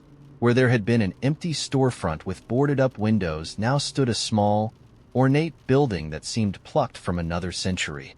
Its wooden sign creaked faintly in the wind, engraved with the words, "The Root Cellar." Beneath that, in smaller letters, "Rare finds for unique souls." I should have kept walking. Every instinct told me so. But something about it drew me in, like a song you can't stop humming even when you don't know the words. The door was slightly ajar, and as I stepped closer, that earthy smell intensified, tinged with something sweeter, almost metallic. Against my better judgment, I pushed the door open and went inside. The interior was dim, lit only by strings of old-fashioned Edison bulbs that cast a flickering amber glow. Shelves lined the walls, crammed with jars, books, and objects I couldn't name. There were dried herbs hanging from the ceiling, their shadows dancing like skeletal hands. The air felt heavy, almost alive. Looking for something specific? The voice came from behind the counter. The man standing there was older, with sharp cheekbones and dark eyes that gleamed like polished obsidian. His smile didn't reach them. "Just browsing," I said, though I wasn't sure what I was browsing for. Something about the shop felt like it had been waiting for me. The man nodded, gesturing to the shelves. "Take your time. The right thing always finds the right person." I wandered deeper into the shop, running my fingers over strange objects, a compass with a cracked glass face, a leather-bound book with no title, a jar filled with something that looked unsettlingly like teeth. None of it felt right. None of it felt like mine. And then I saw it. It was a small, unassuming box, tucked away on a low shelf. The wood was dark and smooth, its surface etched with faint patterns that shimmered when I tilted it in the light. Unlike everything else in the shop, it looked pristine, untouched by time or dust. "Ah," the man said from behind me, startling me. I hadn't heard him move. "Interesting choice." "What is it?" I asked, my voice barely above a whisper. "Something old. Something rare." He didn't elaborate. Instead, He reached past me and picked up the box, cradling it like it was something fragile. "Would you like to open it?" I hesitated. There was something about the box, something that made my chest tighten and my skin prickle. "What's inside?" His smile widened. "That depends. It's different for everyone." I should have walked away. I should have left the shop, gone home, and never looked back. But instead, I nodded. He handed me the box, his fingers brushing mine. They were cold as stone. The moment I touched it, a strange warmth spread through my hands. It felt like the box was humming, a faint vibration that thrummed in time with my heartbeat. Slowly, I lifted the lid. Inside was a mirror. It was small, no bigger than my palm, with an ornate silver frame. The glass was dark, almost black, but as I tilted it, my reflection appeared, faint and distorted, like the surface of a pond. "That's it?" I asked, disappointed. The man didn't answer. He was watching me intently, his eyes glinting in the low light. I stared into the mirror again, and this time, the reflection shifted. My face began to change, warping subtly at first. A shadow creeping across my features, my eyes darkening, my mouth twisting into an expression I didn't recognize. I tried to pull my gaze away, but I couldn't. The reflection wasn't mine anymore. It was something else, staring back at me with a cruel, knowing grin. My breath hitched as the figure in the mirror raised a hand. My hand didn't move. I dropped the mirror, the sound of shattering glass snapping me out of whatever trance I'd been in. The man behind the counter sighed, shaking his head. "Careful," he said, but his tone wasn't scolding. It was bemused. "What the hell is this?" I demanded, stepping back from the shards on the floor. He crouched to pick up the pieces, and as he did, I noticed something strange. The broken mirror wasn't reflecting the shop anymore. Instead, each shard showed something different. Glimpses of places I didn't recognize, people I'd never seen. One shard showed a dense forest, its trees twisting unnaturally. Another showed a room filled with flickering candles and shadowy figures. And one showed me, sitting at a desk, writing furiously, my eyes hollow and frantic. "It's yours now," the man said, placing the shards back into the box. "The box chooses. You opened it. You keep it. I don't want it." He smiled again, that same unsettling smile. "It's not about what you want." I stumbled out of the shop, clutching the box in my hands. The door slammed shut behind me, and when I turned back, the storefront was gone. The alley was empty, the building replaced by a solid brick wall. That night, I tried to throw the box away, but no matter where I left it, it always returned. On my bedside table, on my kitchen counter, even in the passenger seat of my car. And the mirror, somehow whole again, always lay inside. Now, every time I open it, the mirror shows me something new. Sometimes it's a future I don't want to face. Sometimes it's a past I don't remember living. And sometimes it shows me things that couldn't possibly exist. But the worst part is the reflection. Every time I look, the figure in the mirror grows clearer, sharper. It's not me, not really, but it's getting closer. I found the notebook on a Monday, tucked between the seat cushions of an old couch I'd bought at a thrift store. The store itself was one of those places that smelled like mothballs and nostalgia, and the couch was the only piece of furniture I could afford for my tiny apartment. It was ugly, olive green, with faded floral patterns, but sturdy. When I got it home, I flopped onto it and immediately felt something jam into my back. That's when I found the notebook. It was a small, leather-bound journal, the cover cracked and worn with age. There was no title, no name, nothing to suggest who it had belonged to. Out of curiosity, I flipped it open. The first page was blank.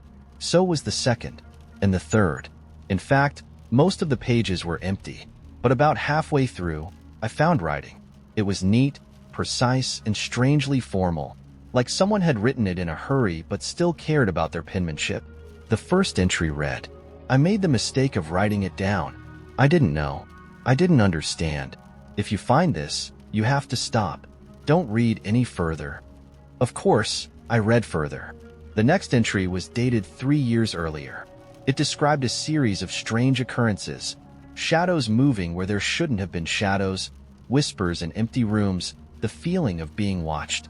The writer said they'd started documenting everything after they moved into a new apartment, thinking it might help them make sense of what was happening.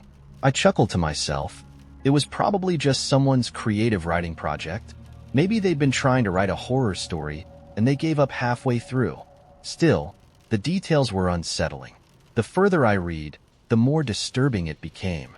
The writer described waking up at night to find their furniture rearranged, the smell of something burning even though nothing was on fire, and scratches appearing on their walls, always in the same pattern.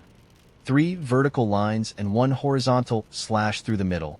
By the 5th entry, the tone had shifted. The writer seemed scared. They talked about hearing knocking late at night, first at the door, then at the windows. One entry ended abruptly with the words, "It's inside now." I closed the notebook, my skin crawling. It wasn't funny anymore. The room suddenly felt colder, the shadows in the corners darker. I set the notebook on the coffee table and turned on every light in the apartment, telling myself I was being ridiculous. That night, I couldn't sleep. I lay in bed, staring at the ceiling, my mind replaying the words in the notebook. Every creak of the building, every gust of wind outside, made me jump. Around 2 a.m., I thought I heard something faint, 3 slow knocks, coming from the direction of the living room. I told myself it was just the wind. The next day, I decided to get rid of the notebook.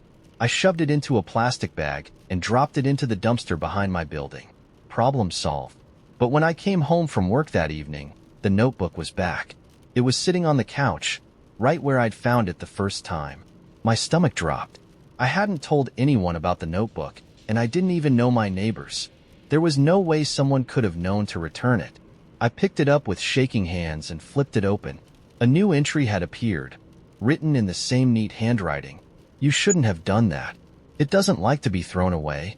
I slammed the notebook shut and threw it across the room. It hit the wall with a thud and fell to the floor, open to another blank page. I didn't sleep that night either. The next morning, I called the thrift store to ask about the couch. The woman who answered sounded confused when I explained what I'd found. "That couch? It came from an estate sale," she said. "Belonged to some professor or something. Real recluse. No family. His stuff just got cleared out after he passed." I asked if she remembered anything strange about the couch, but she just laughed nervously. "Honey, it's a couch. People don't usually ask about its history." That night, the knocking started again. 3 knocks, then a pause, then 3 more. I crept into the living room, gripping a flashlight like a weapon. The notebook was on the coffee table again, open to the middle. The words on the page were new. "It's here." The lights flickered. The air felt heavier, colder. The knocking grew louder, echoing from all around me. Then I heard the voice. It was faint at first, a whispering that seemed to come from inside the walls. I couldn't make out the words, but it wasn't human. It was guttural, layered, like multiple voices speaking at once. The shadows in the room shifted. They weren't just shadows anymore. They moved, stretching and writhing across the walls like they had a mind of their own. The knocking turned into banging, and then into a low, rhythmic pounding, like a heartbeat. The notebook snapped shut on its own, the sound echoing like a gunshot. And then, everything stopped. The room was silent. The shadows were still. The notebook sat on the table, looking perfectly ordinary. I left that apartment the next day. I didn't pack anything. I didn't even lock the door. I just left. The notebook didn't follow me. At least, I don't think it did. But sometimes, late at night, I hear it. The sound of 3 knocks, faint and deliberate, as if it's waiting for me to come back. And I know one thing for sure. Whatever was in that notebook, it isn't finished. It all began with a job listing. I was broke, between gigs, and desperate for cash. So, when I saw an ad for a night assistant offering $500 for a single shift, I jumped on it. The ad was vague, seeking reliable individual for overnight work. Must be punctual and discreet. It sounded weird, but $500 was $500, and I'd done weirder things for less. The address led me to a building on the outskirts of the city. It was old, a towering structure of brick and steel with narrow windows that stared blankly into the night. There were no signs or markings, just a heavy wooden door with a brass knocker shaped like a lion's head. I hesitated, but before I could knock, the door creaked open. A man stood there, tall and thin, with sharp features and deep-set eyes. He was wearing a perfectly tailored suit that somehow looked ancient and pristine at the same time. He smiled, a tight, unreadable smile that didn't quite reach his eyes. "You're punctual," he said, his voice smooth and low. "That's good. Please, come in." The interior of the building was unexpected. It wasn't industrial or office-like. Instead, it felt like stepping into a museum. The walls were lined with oil paintings, the kind where the eyes seemed to follow you no matter where you stood. Ornate rugs muffled my footsteps, and the air smelled faintly of old books and something metallic. The man led me down a long corridor to a small, dimly lit room. Inside was a desk, a chair, and a single lamp with a green glass shade. On the desk was a notebook and a pen. "This will be your station for the evening," he said, gesturing to the chair. "Your task is simple. Stay here until sunrise. You will not leave the room under any circumstances. If the phone rings, do not answer it. If someone knocks at the door, do not open it." I blinked, unsure if I'd heard him correctly. "What if there's an emergency?" "There won't be," he said firmly. "Your job is to sit here and observe. That's all." I wanted to ask what exactly I was supposed to be observing, but something about his tone and the way he looked at me made me hold my tongue.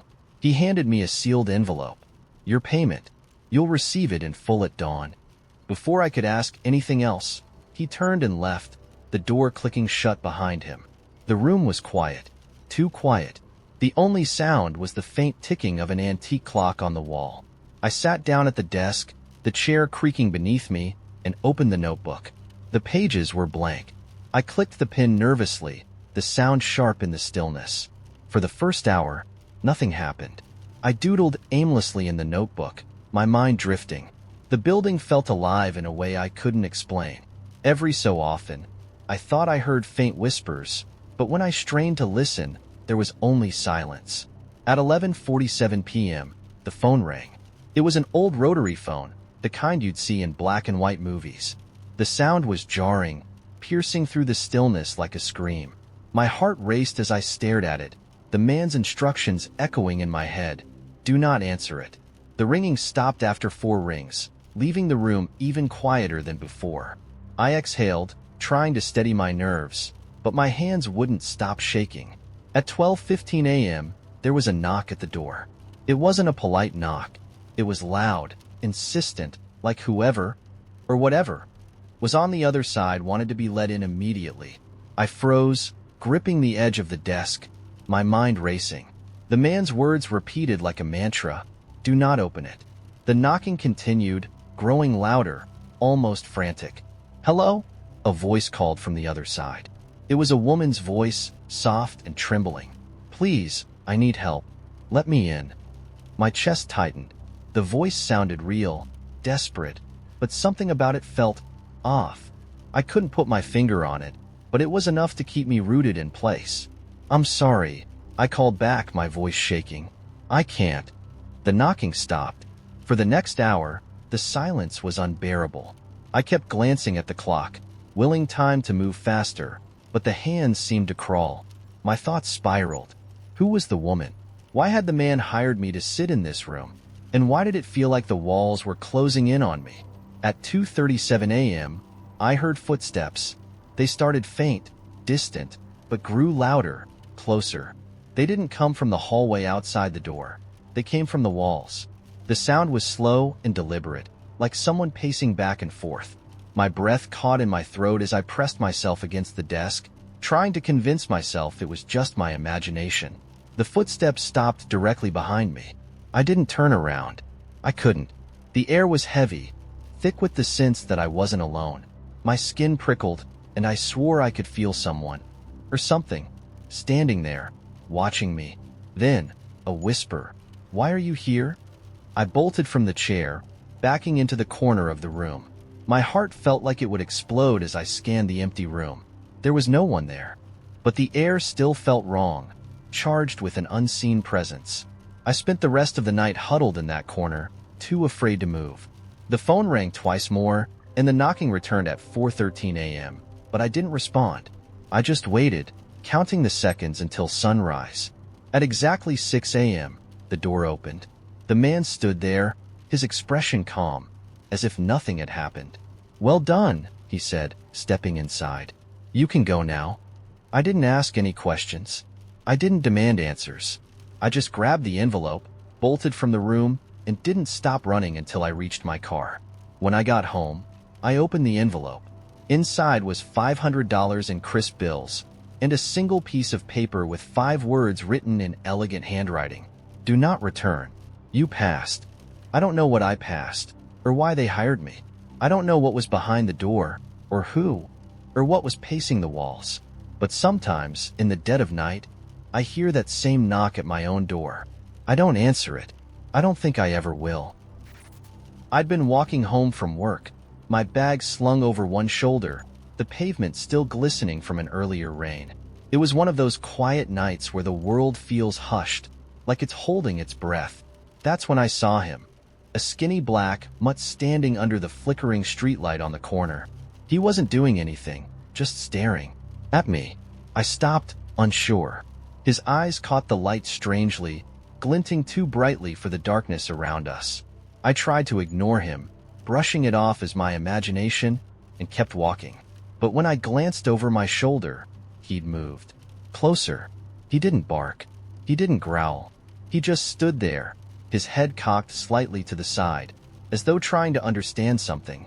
I quickened my pace, my heart racing. I told myself he was just a dog, probably lost. But something about him made my skin crawl. When I reached my apartment building, I fumbled with the keys, too aware of the silence behind me. The streetlight was still flickering, and the dog hadn't moved. He was standing at the edge of the sidewalk now, staring up at me as I stepped inside. I locked the door behind me and exhaled, trying to shake the unease. That night, I dreamed of static. It wasn't like TV static, exactly. It was thicker, darker, like the world had dissolved into a dense fog that pressed against my chest. In the dream, I was running. I didn't know from what, but my legs burned and my lungs ached, and the static was everywhere, swallowing sound, swallowing air. When I woke up, the air in my room felt heavy, thick with the faint scent of damp earth. I checked the windows, but they were closed. It hadn't rained again. The clock on my nightstand blinked 3:47, frozen. I stared at it for a long moment, my pulse quickening, before shaking it off as some kind of power surge. The next morning, I saw the dog again. He was standing across the street as I left the building, his head tilted just like before. This time, he wasn't alone. A second dog, larger and gray, sat a few feet behind him. They both watched me, unmoving. The city felt different that day.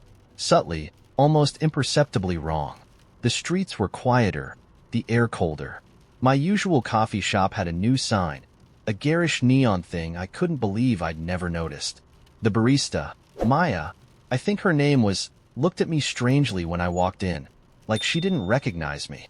"The usual?" she asked, but her voice sounded distant, distracted.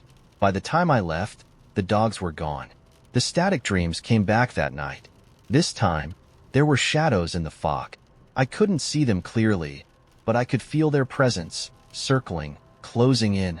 The ground beneath my feet felt uneven, soft, like I was running through mud. When I woke up, the clock was blinking again, still frozen at 3:47, and on the nightstand next to it was something that shouldn't have been there. A single black feather. I didn't own anything with feathers. No pillows, no jackets. My stomach turned, and I tossed it into the trash, telling myself I must have tracked it in somehow. The next few days passed in a blur. The dogs were everywhere now. At the corner near my office, in the park across the street, outside the grocery store. Always watching, always silent. They never approached, but their presence weighed on me, heavy and oppressive. The city grew stranger, too. Street names I'd known for years were suddenly different. Landmarks had shifted, small details twisting into something unfamiliar. One night, I took a wrong turn on my way home, even though I'd walked the same route 1,000 times. When I finally found my street, the buildings looked taller, their windows darker. And then there were the people. At first, it was little things. The cashier at the corner store handed me my change without saying a word, her expression blank. My neighbor, Mrs. Clark, walked past me in the hallway without her usual smile, her eyes staring straight ahead. Even my coworkers seemed off, like they were actors playing roles, their movements a fraction too smooth, their conversations rehearsed. I tried to ignore it. I tried to tell myself I was imagining things, that I was stressed, overtired. But then the scratching started. It was faint at first, just a soft, irregular sound coming from the walls at night. I thought it might be mice, or maybe a branch scraping against the side of the building. But it grew louder, more insistent. One night, I followed the sound to the living room. It was coming from the window. My heart pounded as I pulled back the curtains. The black dog was there, standing on the fire escape, his eyes glinting in the dim light. Behind him, the gray dog crouched low, its body pressed against the railing. They didn't move, didn't blink. I stared at them for what felt like hours, my breath caught in my throat, until the scratching stopped. When I closed the curtains, I heard a faint whisper, barely audible. It sounded like my name. The next morning, I decided to leave. I packed a bag, grabbed my keys, and stepped outside. But the city was empty. The streets, the sidewalks, even the air felt abandoned. I walked for hours, passing rows of silent buildings, their windows dark and lifeless. The oaks in the park were bare now, their twisted branches clawing at the sky. And then I saw them, the dogs. All of them, black and gray and white and brown, dozens of them, lining the street like statues. They stood perfectly still, their eyes fixed on me. In the distance, something moved. A shadow, tall and thin, shifting through the fog. It didn't have a face, just a dark void where its features should have been. As it approached, the dogs began to move, their heads turning in unison to follow me. I ran. I don't know how far I went or how long I ran, but when I finally stopped, I was standing in front of my apartment building. The lights were off, the door slightly ajar. Inside, the air was thick with the smell of damp earth. The scratching had returned, louder now, echoing through the walls. And in the corner of the living room, where the light didn't quite reach, something was waiting. The static dreams never stopped. The email arrived at exactly midnight. At first, I thought it was spam. The subject line simply read, "Do you remember me?" The sender's address was a string of random numbers and letters, and there was no message in the body, just a single attachment, a photo. Curiosity got the better of me. I clicked it. The photo showed a group of people sitting around a campfire in the middle of a dense forest. It was grainy and dark, like it had been taken with an old disposable camera. The faces of the people were mostly obscured, blurry, or turned away. But one thing caught my eye immediately. In the background, partially hidden by the trees, was someone who looked exactly like me. I stared at the photo for a long time, my stomach twisting. It couldn't be me. I'd never been camping, never been anywhere near woods like that. And yet, the resemblance was uncanny. The same build, the same hair, even the same jacket I was wearing right then. The email had no sender to reply to, no way to trace it. I told myself it had to be a prank, someone messing with me. But the more I stared at the photo, the less certain I felt. The next day, I tried to put it out of my mind, but it was like the image had burned itself into my brain. Every time I closed my eyes, I saw that figure in the woods. That night, another email arrived. This time, the subject line said, "We missed you." The attachment was a video. I hesitated before opening it, my finger hovering over the trackpad. But I clicked it anyway. The video was shaky, the kind of footage you'd expect from someone running with a camera. It started in a forest at dusk, the trees casting long shadows across the ground. Whoever was filming was breathing heavily, their footsteps crunching on leaves and twigs. And then the camera panned to a clearing. There was the campfire again, glowing faintly in the twilight. The same group of people sat around it, their faces turned toward the camera this time. All except one. The person who looked like me was staring directly into the lens, their expression blank, their eyes unblinking. I slammed my laptop shut, my heart racing. The next morning, I woke to find muddy footprints leading from my front door to my bedroom. I lived alone. I called the police, but they found nothing. No signs of forced entry, no evidence of anyone else in the house. They said it was probably my imagination, maybe even a dream. That night, I stayed awake, every light in the house on, my phone clutched tightly in my hand. At midnight, the third email arrived. This time, there was no subject line. The attachment was another photo. It showed me, sleeping, in my bed. I screamed, dropping the laptop as I stumbled backward. My chest was tight, my breath coming in shallow gasps. I didn't sleep that night. The next day, I packed a bag and left town. I didn't tell anyone where I was going, didn't even bring my phone. I just drove, putting as much distance as I could between me and that house. But it didn't matter. The emails kept coming. They found me in the motel I stayed at on the first night, in the rental cabin I hid in a week later, and even on the burner phone I bought to replace my old one. Always at midnight. Always with the same message. Do you remember me? The last email I opened was different. It had no attachment, just a single line of text. Stop running. Come back to the fire. I don't know why I'm writing this. Maybe it's a warning, or maybe it's just to prove I existed before I go. Because tonight, I'm going back. To the fire. To them. To me. The first one was taped to my bathroom mirror when I got out of the shower. A plain yellow sticky note with 4 words scrawled in uneven, jittery handwriting. Don't trust your reflection. At first, I thought I'd written it myself, maybe during a half-asleep fog or some stress-induced lapse in memory. But the handwriting wasn't mine. And besides, I didn't even own sticky notes. I stared at it for a long time before peeling it off and crumpling it up. By the time I threw it in the trash, I'd convinced myself it was just a prank. Maybe one of my friends had snuck in somehow, though I didn't know how they'd gotten a spare key and left it as a joke. The second note appeared 2 days later. This one was on the fridge, stuck between a pair of magnets. The same shaky handwriting, but this time it read, "It watches when you sleep." I felt the chill of dread creep up my spine. I checked every lock, every window, even the crawl space. The apartment was empty, just as it had been the day I moved in. I didn't sleep that night, my eyes darting between the shadows in my room. The third note showed up a week later, slipped under my front door. Whatever you do, don't look at it directly. The warnings were getting more specific now, and my paranoia was growing. I installed a camera in the hallway, hoping to catch whoever was leaving the notes, but the footage showed nothing. No one had come or gone. Still, the notes kept appearing. On the counter, on my pillow, even in my coat pocket. It hides in plain sight.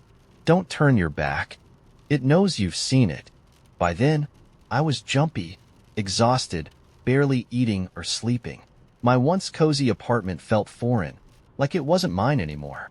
Shadows seemed longer than they should be, and the air carried a weight that pressed against my chest. And then, the mirror cracked. It happened in the middle of the night. A sharp, echoing crack that jerked me awake. I stumbled into the bathroom, heart racing, to find the mirror above the sink split down the middle, a jagged line that divided my reflection in two. There was a note stuck to the glass, pressed right against the crack. It's inside now. I froze. The air in the bathroom felt wrong, too cold, too still. My reflection didn't look quite right either. It was subtle at first. The way its shoulders were slightly hunched, the way its head tilted just a bit too far to the side. And then it smiled. I didn't. The grin stretched across its face, too wide, too sharp. My legs buckled, and I scrambled backward out of the bathroom, slamming the door shut. I didn't go back in there for 3 days. When I finally did, the mirror was whole again, the crack completely gone. The sticky note was gone, too. But the reflection wasn't mine anymore. It followed my movements, sure, but with a delay, like it was trying to mimic me and failing. Sometimes, it moved when I wasn't moving at all. A flick of the wrist, a turn of the head, subtle things, but enough to make my stomach churn. The next note appeared on my bedside table. It wants out. I tried leaving the apartment, packing a bag and checking into a hotel across town. But the notes followed me. The first one appeared on the hotel's bathroom mirror, then on the nightstand. It's not the place. It's you. No matter where I went, the notes found me. I smashed every mirror I came across, but the reflection always came back, waiting for me in the next reflective surface. Store windows, puddles, even the blank screen of my phone. The last note came last night. I found it on the floor, right by the foot of my bed. It's coming through tonight. I didn't sleep. I sat on the couch with every light in the apartment turned on, a knife clutched in my shaking hand. Hours passed. Nothing happened. And then, at 3:13 a.m., the lights flickered. For a split second, the apartment was plunged into darkness, and when the lights came back on, it was there. Not the reflection. The thing. It was standing in the hallway, tall and thin. Its head tilted at an unnatural angle. Its skin was pale, almost translucent, and its eyes were mine. It didn't move, didn't speak. It just stared at me, its mouth curling into that same too-wide grin. I ran. I don't know how I made it out of the apartment, but I did. Now I'm sitting in my car in the parking lot, the knife still clutched in my hand. But the reflection in the rearview mirror is smiling, and I'm not. It all began with the bird. I first noticed it perched on the railing of my apartment balcony. A crow, glossy black with intelligent eyes that seemed to see right through me. At first, it was just there, an unremarkable visitor. But then it returned the next day, and the next. By the fourth day, I started leaving scraps of bread for it, curious to see if it would come closer. It did, hopping down to grab the crumbs before flying off with a sharp caw. It wasn't unusual for crows to behave like this. They're smart, after all. But this crow felt different. It didn't just watch me, it studied me.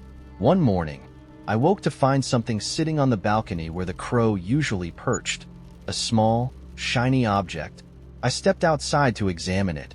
A key, rusted and old, with no markings. I looked around, but the crow was nowhere to be seen. I laughed it off as some quirky behavior. Crows liked shiny things, right? Maybe it had stolen the key and dropped it here by accident. But something about it felt deliberate, like the bird had left it for me on purpose. That night, I dreamed about the key. In the dream, I was standing in front of a door I didn't recognize. It was tall, impossibly tall, and carved with intricate patterns that shifted when I tried to focus on them. The key was in my hand, warm and heavy, and I felt an overwhelming urge to use it. But when I moved to unlock the door, I woke up, drenched in sweat. The next morning, the crow was back. It sat on the railing, cocking its head as I stepped onto the balcony. In its beak was another object, a slip of paper, folded neatly. When it dropped the paper at my feet, it let out a single caw and flew away. My hands shook as I unfolded the paper. Written in spidery handwriting were 3 words: "Follow the crow." I stood there for a long time, staring at the note, my heart pounding. It had to be a prank, someone messing with me. But when I glanced around, the street below was empty, the buildings quiet. The crow returned later that afternoon, circling above my apartment before flying off toward the park across the street. I don't know why I decided to follow it. Maybe it was curiosity, or maybe it was the nagging feeling that something larger was at play. The crow led me through the park, its black wings stark against the overcast sky. It perched on a lamppost for a moment, then flew deeper into the trees, glancing back as if to make sure I was following. Eventually, it stopped in front of an old maintenance shed, the kind of place no one pays attention to. The door was padlocked, but as I reached into my pocket, I realized I was holding the rusted key. My breath caught. I didn't remember bringing it with me, but there it was, warm against my palm. I slid the key into the padlock, and it clicked open with surprising ease. The door creaked as I pushed it open, revealing a dimly lit interior. The shed was empty. No tools, no clutter, just bare walls and a trapdoor in the center of the floor. The crow cawed again, louder this time, perched on a beam overhead. It stared at me with those piercing eyes, and I knew. It wanted me to open the trapdoor. I hesitated. Every instinct screamed at me to walk away, to slam the door shut and never look back. But something deeper, a pull I couldn't explain, kept me rooted in place. I opened the trapdoor. The air that wafted up was cool and damp, carrying the faint scent of earth and something metallic. A narrow staircase spiraled down into darkness, its edges illuminated by faint, flickering light. "Hello?" I called out, my voice shaky and weak. No response. The crow cawed once more, almost impatient, and flew down into the darkness. I followed. The staircase felt endless, the air growing colder with each step.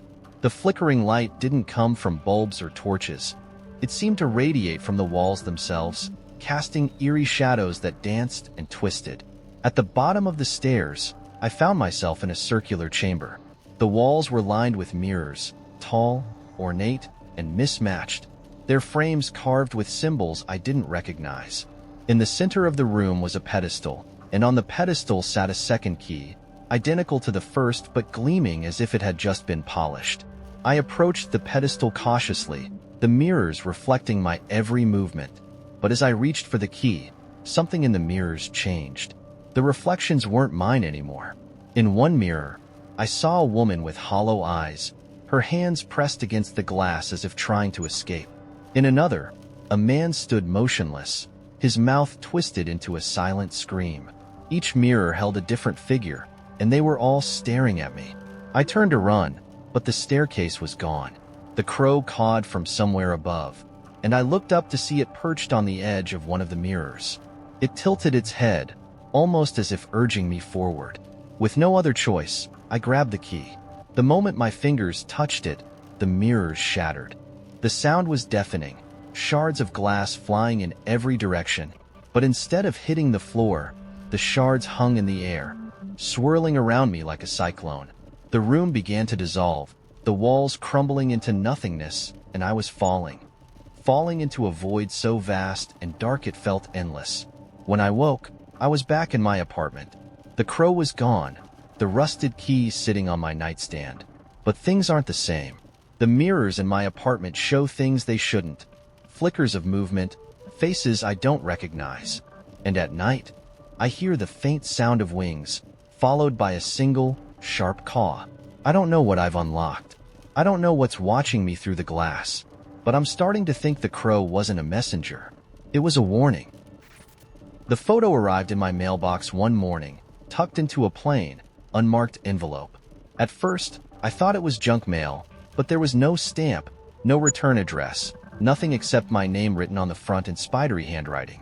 Inside was a single photograph, black and white, old and faded around the edges. It showed a man standing in the middle of a forest clearing. He was tall and thin, with a gaunt face and deep-set eyes that seemed to stare right at me, even through the paper. There was something off about the picture, though I couldn't put my finger on it at first. Then I realized the man's shadow didn't match his stance. It stretched unnaturally long behind him, twisting at an angle that defied the position of the light. I turned the photo over. On the back, scrawled in the same handwriting as the envelope, was a single word, "Remember." I didn't recognize the man, and I didn't know what I was supposed to remember. I set the photo aside, figuring it was some kind of prank. But as the day went on, the image stayed with me, creeping into my thoughts no matter how hard I tried to ignore it. That night, I woke up to the sound of knocking. 3 slow, deliberate knocks, coming from my front door. My heart raced as I lay there, frozen. It was nearly 3 a.m., and my street was usually silent at that hour. I reached for my phone but stopped when I heard it again. 3 more knocks, louder this time. I got up and crept to the door, my hands shaking.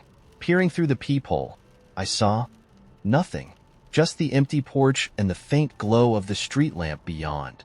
I opened the door a crack, my pulse thundering in my ears. A gust of cold air swept in, carrying the faint scent of pine and something metallic. On the porch lay another envelope, identical to the first. I didn't pick it up right away. Instead, I stood there, staring out at the street, half expecting someone to step out of the shadows. But the neighborhood was still, almost unnaturally so. Even the usual hum of crickets was gone. Finally, I grabbed the envelope and shut the door, locking it behind me. Inside was another photo, this one even stranger than the first. It showed the same man, but now he was standing in front of a house. My house. The picture looked recent. The flowers in the garden were in full bloom, just as they were now. He was closer this time, his dark eyes boring into the camera, Or maybe into me. On the back of the photo were 3 more words. Look behind you. I dropped the picture, my breath catching in my throat. I spun around, half expecting to see the man standing there, but the room was empty. My heart pounded as I checked every door, every window, even under the bed. Nothing. I barely slept that night. The photos sat on the coffee table, taunting me with their unanswered questions.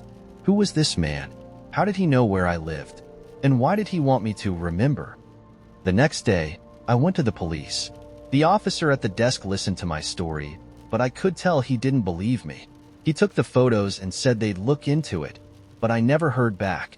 That night, the knocking came again. 3 knocks, always in threes. This time, I didn't answer. I sat in the dark, clutching a kitchen knife, and waited for the sun to rise. The next morning, I found another photo taped to my bathroom mirror. It was of me, taken through the window while I slept on the couch. My face was turned toward the camera, my eyes closed, but the man was there too, standing just outside the window, his hand pressed against the glass. I left the house that day, packed a bag and drove as far as I could, checking into a motel on the other side of the state. I didn't tell anyone where I was going, and I left my phone behind, just in case. For a while, it worked. I stayed off the grid, moving from place to place, never staying in one spot for too long. But no matter where I went, the photos always found me. Slipped under my motel door, left on the windshield of my car, even tucked into books I borrowed from the library. The last photo I received was different. It wasn't a picture of the man or of me. It was a photo of a group of people, all standing in the same forest clearing from the first picture. Their faces were blank, like someone had smudged them out with an eraser, but their shadows were clear, sharp and dark, stretching out behind them. At the edge of the group, I saw him, the man, watching me from the corner of the frame. On the back of the photo was a single sentence, "You're next?" I've stopped running now. There's no point. Wherever I go, he'll find me.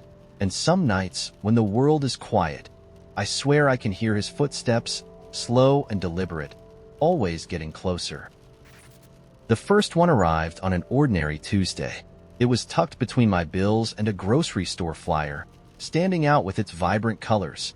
A picturesque lighthouse stood tall on a rocky cliff, waves crashing against the shore beneath a bright blue sky. It was beautiful, but I had no idea who sent it. There was no return address, just my name and address on the back in a neat, unfamiliar handwriting. Below that was a single sentence, "Wish you were here." At first, I thought it was a mistake. Maybe it was meant for someone else. But my name was spelled correctly, and the handwriting felt deliberate, like whoever wrote it wanted me to see this. I set it aside, not giving it much thought, and went about my day. But a few days later, another one arrived. This time, it was a snow-covered cabin nestled deep in the woods, smoke curling from the chimney into a gray sky. The same handwriting, the same message, "Wish you were here." A chill ran down my spine. I asked my friends if they'd sent them, thinking maybe it was a prank, but everyone denied it. I even posted about it online, but no one had answers. Just a lot of jokes about secret admirers or creepy stalkers. Then, the third one came. A desert scene, the sun setting over vast dunes. No people, no animals, just endless sand stretching to the horizon. "Wish you were here." This one felt different. The handwriting was slightly shakier, like whoever wrote it was in a hurry or distracted. By this point, I was growing uneasy. The locations didn't seem random. They felt intentional, like someone was trying to tell me something.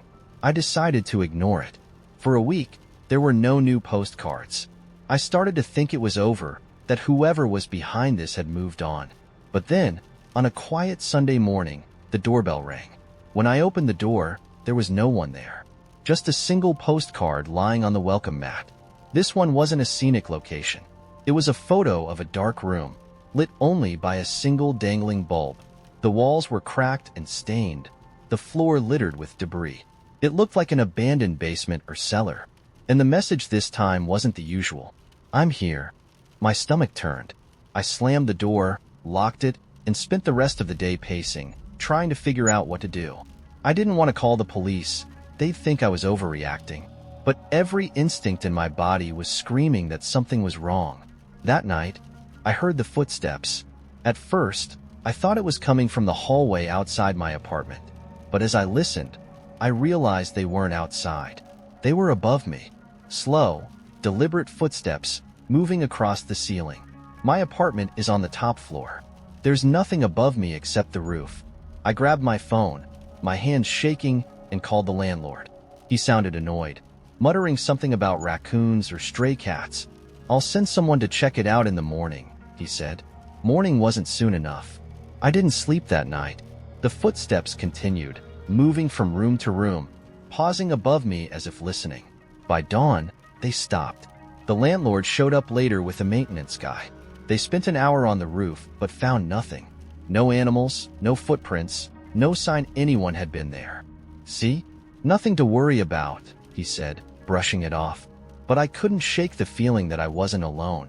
The postcards started arriving daily after that. Each one showed another location: a foggy pier, an empty highway at night, a crumbling mansion overrun with vines. And then, 2 days ago, I received the worst one yet. It was a photo of my living room. The angle was from outside the window, peering in through the curtains. The message? "I'm closer." I called the police this time. They came, checked the apartment, and filed a report. But there wasn't much they could do. "Probably just a prank," one of the officers said. "Call us if it escalates." If it escalates? It already had. Last night, I woke up to find another postcard lying on my nightstand. A photo of me, asleep in my bed. The message? "See you soon." I'm writing this now from a motel on the edge of town, where I fled this morning with nothing but a backpack and my phone. I don't know how they got into my apartment. I don't know how they've been watching me. But an hour ago, the motel manager slipped a postcard under my door. A blank white room, with one familiar object in the center. My backpack. The message? "You can't run." I found it at a flea market, tucked away in a dusty corner between cracked picture frames and yellowing paperbacks. The stall owner, a wiry old man with a patchy beard, watched me with quiet interest as I picked it up. The cover was leather-bound, worn and faded, with no title or author. The pages were uneven, like they'd been hand-cut, and they smelled faintly of smoke. "How much?" I asked, turning it over in my hands. The old man gave me a lopsided smile. "That one's free," he said, "but it's not for everyone." Normally, I would have laughed that off as a sales gimmick, but something about the way he said it, low and deliberate, like he was warning me, gave me pause. Still, I tucked the book under my arm and walked away without another word. That night, I opened it. There was no table of contents, no introduction, just blank pages at the start, followed by uneven lines of text written in a looping, spidery script. The words were strange, almost poetic, describing a world that didn't make sense. Cities that moved on their own, trees with shadows that stretched for miles, a sky that blinked like an enormous, watching eye. The further I read, the more unsettling it became. The words didn't seem to follow any logical order, and yet they were impossible to stop reading. They felt alive, thrumming with an energy that made my pulse quicken. By the third page, I noticed something else. The words were changing. When I flipped back to the first page, the text wasn't the same as when I'd started. Entire sentences had shifted, and new paragraphs had appeared. At first, I thought it was my imagination. Maybe I'd misremembered. But the more I read, the clearer it became. The book was rewriting itself. And worse, it was writing about me. The descriptions were vague at first. The reader turned the page, unaware of what waited in the shadows. But as I continued, they grew more specific. It mentioned my apartment, the sound of my refrigerator humming in the next room, the faint creak of the floorboards under my chair. I slammed the book shut, my hands trembling. I didn't sleep that night. The book sat on my desk, closed but radiating an almost tangible presence. I could feel it there in the dark, like it was waiting for me to pick it up again. By the next morning, I'd convinced myself I was overreacting. It was a weird book, sure, but it was just a book. I told myself the descriptions were generic, the kind of atmospheric details that could apply to anyone. I left it on the desk and went to work. When I came home, the book was open. I hadn't touched it. I was certain of that. But there it was, lying open on the desk, its pages filled with new text. My breath caught as I read the first line. They left the door unlocked, unaware of who had been watching. I stumbled back, my gaze darting to the front door. It was locked. I double-checked, heart pounding, and turned back to the book. The next line appeared as I watched. The lock wouldn't stop it, of course. I slammed the book shut again and shoved it into a drawer. This time, I made sure the drawer was locked. I told myself I'd throw it away in the morning, maybe even burn it. But that night, I dreamed of words. Endless pages, scrawled with looping letters that moved like worms writhing on the page. The words whispered as I read them, a chorus of voices growing louder and louder until they became a single, deafening scream. I woke up with the book in my lap. The drawer was still locked, and the key was still on my nightstand, untouched. My hands shook as I opened the book, unable to stop myself. The text was waiting for me, the ink fresh and wet, as though it had just been written. "You can't ignore it forever," it read. "It knows you now." That's when I noticed the drawings. At the edges of the pages, faint sketches began to appear, almost like fingerprints left behind in dust. The first was a door, then a key, then an eye, huge and unblinking, taking up an entire page. It stared at me as though it were alive, and I couldn't look away. The more I stared, the more I felt it wasn't just a drawing. It was a window, and something was staring back. I don't know how long I sat there, frozen, but eventually, I slammed the book shut and threw it across the room. The air felt heavy, oppressive, as though the walls were closing in around me. I could still feel the eye, watching me through the cover. That was 2 days ago. I've tried to get rid of the book, dumping it in trash bins, leaving it on park benches, even throwing it into the river. But every time, it finds its way back. This morning, I woke up to find it on my nightstand, open to a blank page. As I stared at it, words began to appear, one by one, written in that same spidery hand. The story isn't finished. I think it means me. The subway station was empty, save for the sound of dripping water echoing from somewhere deep in the tunnels. I'd missed the last regular train home, but the schedule posted on the cracked tile wall promised a late-night service that would get me close enough to walk. The station felt too quiet, the kind of quiet that makes your own breathing sound loud, and I kept glancing over my shoulder as I paced along the platform. The lights flickered once, twice, and then held steady, casting a faint yellow glow.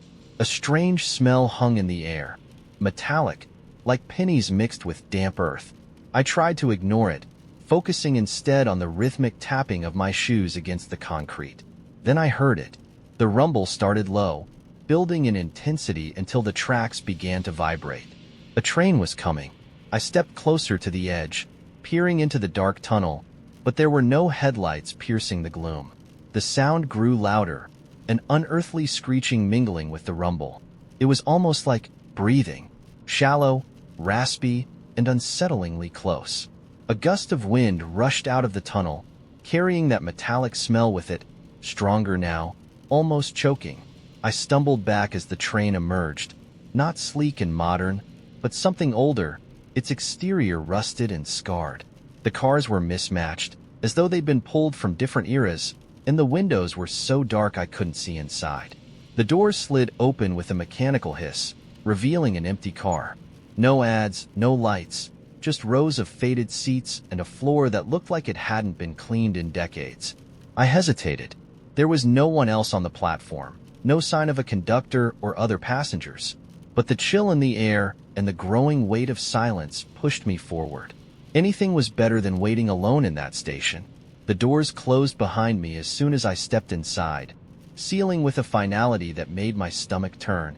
I chose a seat near the middle of the car, gripping the edge as the train jerked into motion, its lurching speed throwing me back against the hard plastic. The windows outside showed nothing but darkness, and the faint hum of the train was overlaid with strange noises, whispers that seemed to come from nowhere and everywhere at once. I told myself it was the wind in the tunnels, the creak of old metal, nothing to worry about. And then the lights went out. Panic surged, and I fumbled for my phone. its pale glow barely enough to illuminate the immediate space around me. The car was empty, or at least I thought it was. The whispers grew louder. I turned toward the sound, the beam of my phone trembling as I swept it across the seats. At first, there was nothing, just the peeling fabric and rusted metal. But then I saw it, a shadow that moved too fast, darting from one end of the car to the other. "Hello?" I called out, my voice cracking. The shadow stilled. It was at the far end of the car now, hunched over, its shape indistinct but humanoid, its head tilted, as though studying me, and the whispers stopped. The air grew heavy, pressing against my chest. My phone flickered, the battery inexplicably draining to a single red bar, and then the beam of light went out. I was plunged into darkness. The train lurched again, slowing as though preparing to stop. I gripped the seat in front of me, my heart pounding so loudly it drowned out the sounds around me. When the doors slid open, they revealed not a station, but a vast, open expanse. It was unlike anything I'd ever seen. An endless void stretching out in every direction, lit by a pale, unnatural glow. The ground was smooth and reflective, like black glass, and the air was eerily still. I didn't want to step out, but the feeling in the car was worse now. The whispers had returned, louder, insistent, like dozens of voices overlapping, each one telling me to leave. I took a tentative step onto the glassy surface, half expecting it to shatter under my weight. It held firm, though the cold seeped through my shoes. Behind me, the train's doors closed with a final hiss, and when I turned, it was gone, swallowed by the void. I was alone, or so I thought. The glow around me began to shift, coalescing into faint shapes, figures that moved without sound, their forms shimmering like heat waves. They didn't come closer, but their presence was undeniable, and I could feel their eyes on me, watching, waiting. "Where am I?" I whispered, the sound barely carrying. The figures didn't answer. Instead, one of them raised an arm, pointing to something in the distance. A door. It was impossibly far away, yet I could see it clearly. A tall, ornate structure standing alone in the void, its surface etched with symbols that seemed to move and writhe. The figures began to move, circling me, their motions fluid and hypnotic. They didn't touch me, but their presence grew heavier with each passing moment, as if urging me forward. I started walking. The door loomed larger with each step, its intricate carvings glowing faintly. The figures stayed behind, their shapes fading into the periphery as I approached. When I reached the door, I hesitated. The carvings pulsed faintly, and I could feel a heat emanating from it, alive and almost expectant. There was no handle, but as I pressed my hand against the surface, it swung open soundlessly, revealing a room bathed in golden light. Inside was a table, and on the table was a single object, a key. It was small, simple, and unassuming, yet it radiated an energy that made the hairs on my arms stand up. Beside it was a note, written in a language I didn't recognize, though the meaning was somehow clear. "Every door has its price." I stared at the key, the weight of the choice pressing down on me. The void outside was endless, and the train wasn't coming back. With trembling fingers, I picked up the key. The moment I did, the room dissolved around me, the golden light folding in on itself until there was nothing but darkness. And then, I woke up. I was back in my apartment, the morning light streaming through the windows. My phone buzzed on the nightstand, a notification for the first train of the day. But in my hand, I still held the key. I found it wedged in my mailbox, between a grocery store flyer and an overdue bill. The envelope was a deep, inky black, with my name written in silver ink on the front. No return address, no postage, just my name. I stared at it for a long moment before taking it inside. My apartment was quiet except for the distant hum of traffic outside. I turned the envelope over in my hands, trying to ignore the strange chill that crept up my spine. Inside was a single piece of paper, folded neatly in thirds. The same silver ink shimmered faintly under the light, and the message was short. "You are invited to the game. Midnight, 347, Ashcroft Lane. Bring nothing. Tell no one." It was ridiculous, obviously. some kind of prank. But there was something unsettling about it, something that made it impossible to throw away. I told myself I wouldn't go. I wasn't that kind of person, the kind who got lured into mysterious midnight adventures by cryptic invitations. But by 11:30, I was in my car, heading toward the address. Ashcroft Lane was on the edge of town, a forgotten strip of road that wound through overgrown woods and crumbling warehouses. The house at 347 looked abandoned, its windows dark, the front steps warped and splintered. But the door was ajar, and faint light spilled out onto the porch. I parked at the curb and stared at the house, my heart pounding. For a moment, I considered turning around and driving home. But then I heard it, a low hum, barely audible, coming from inside. It wasn't music exactly, but it wasn't silence either. Curiosity won. The door creaked as I pushed it open. Inside, the air was warm and heavy, carrying the faint scent of burnt wood. The entryway led into a massive room, far larger than the house should have been able to contain. The walls were lined with shelves, each one crammed with objects. Old clocks, jars filled with murky liquids, books with titles in languages I didn't recognize. And in the center of the room was a table.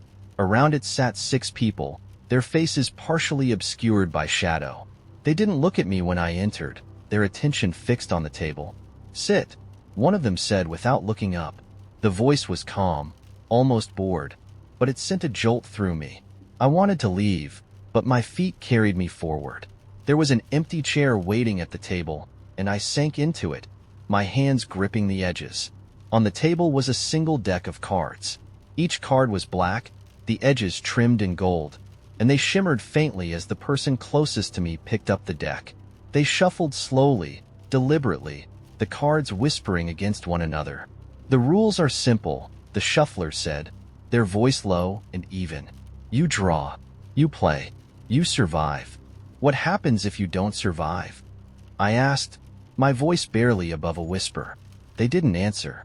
The shuffler placed the deck in the center of the table, and the person to their left reached out to draw a card. They turned it over, revealing an image of a house engulfed in flames. The edges of the card seemed to smolder, faint smoke curling into the air. "Your challenge," the shuffler said, "is endurance." The person who had drawn the card nodded, their face unreadable. Suddenly, the temperature in the room rose, the air thick with heat. The faint hum I'd heard before grew louder, deeper, vibrating through my chest.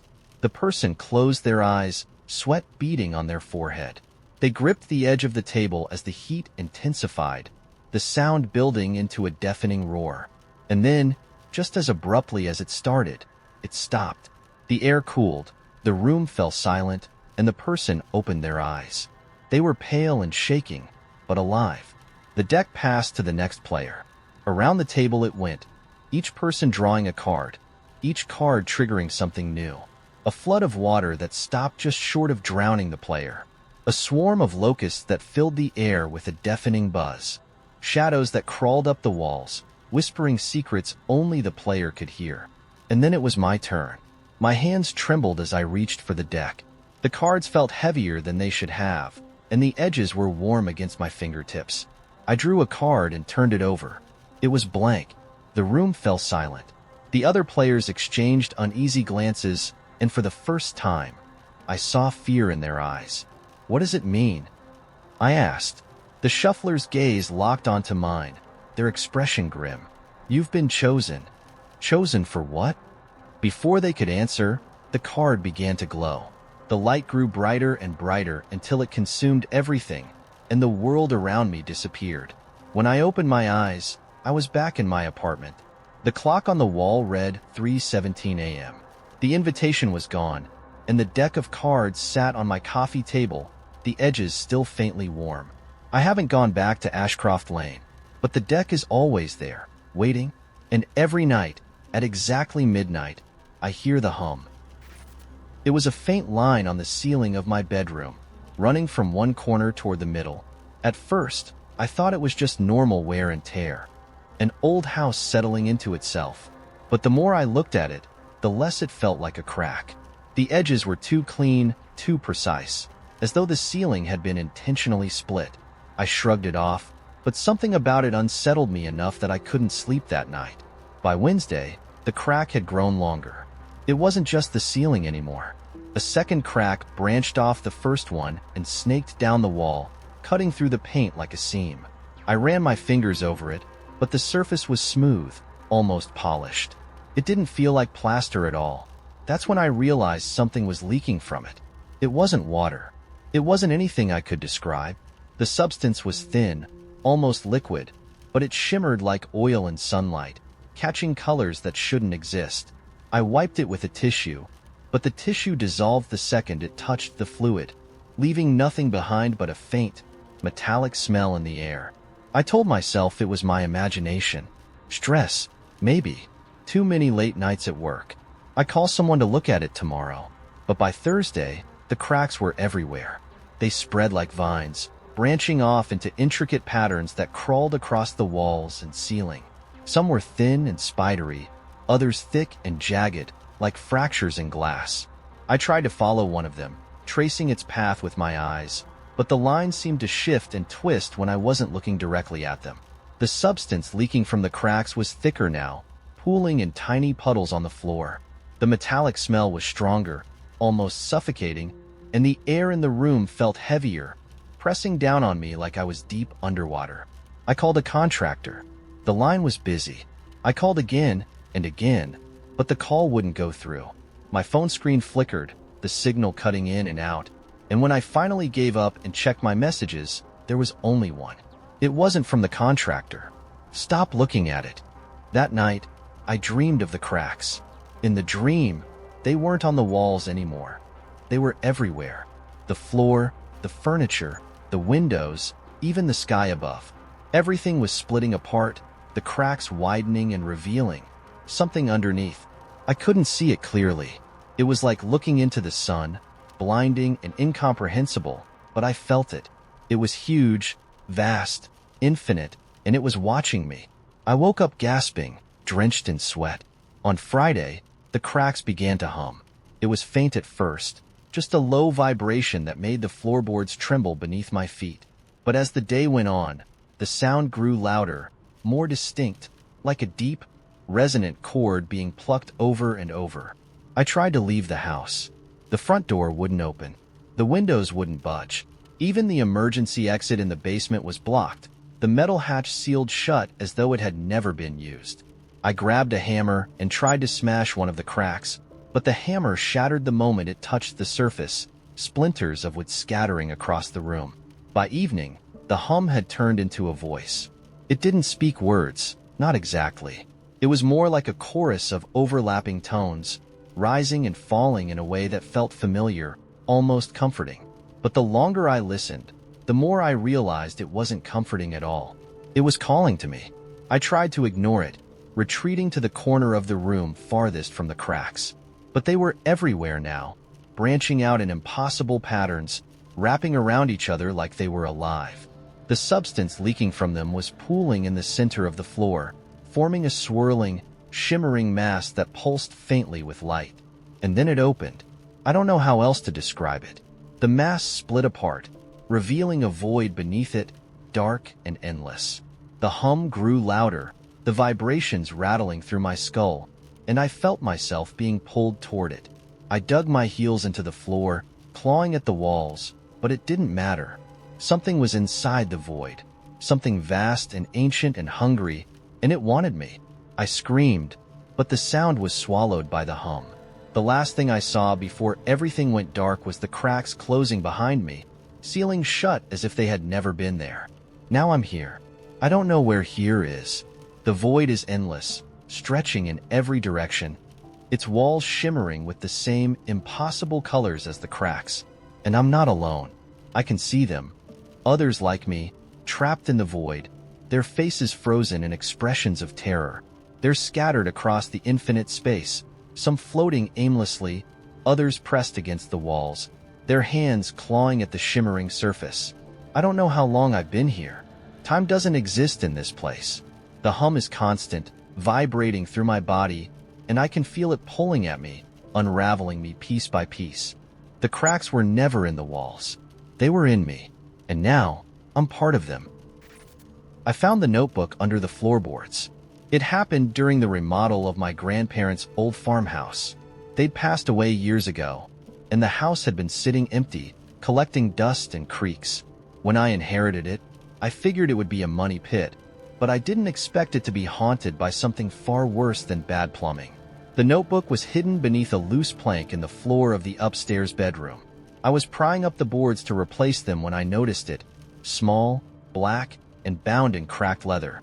At first, I thought it might have been a diary, but when I opened it, there were no dates or entries, only strange, handwritten notes and diagrams that looked like they belonged in a mad scientist's lab. The writing was uneven, almost frantic. There were phrases like, "Do not look directly at it," and "Salt won't work, try iron instead," scrawled in the margins. Some of the pages had symbols drawn on them, overlapping and tangled like a puzzle no one was meant to solve. One page stood out. "When it comes, don't run. It hates when you run." I should have left it alone, but I was curious. I wanted to know who wrote it and why they felt the need to hide it. I flipped through the pages, looking for some kind of explanation, but none of it made sense. It wasn't until later that night that I realized I'd made a mistake. The first sign was the scratching. I was lying in bed when I heard it, a faint, rhythmic sound coming from the walls. At first, I thought it was mice. The house was old, after all, and it wouldn't have surprised me if a family of rodents had taken up residence. But as the night went on, the sound grew louder, more deliberate.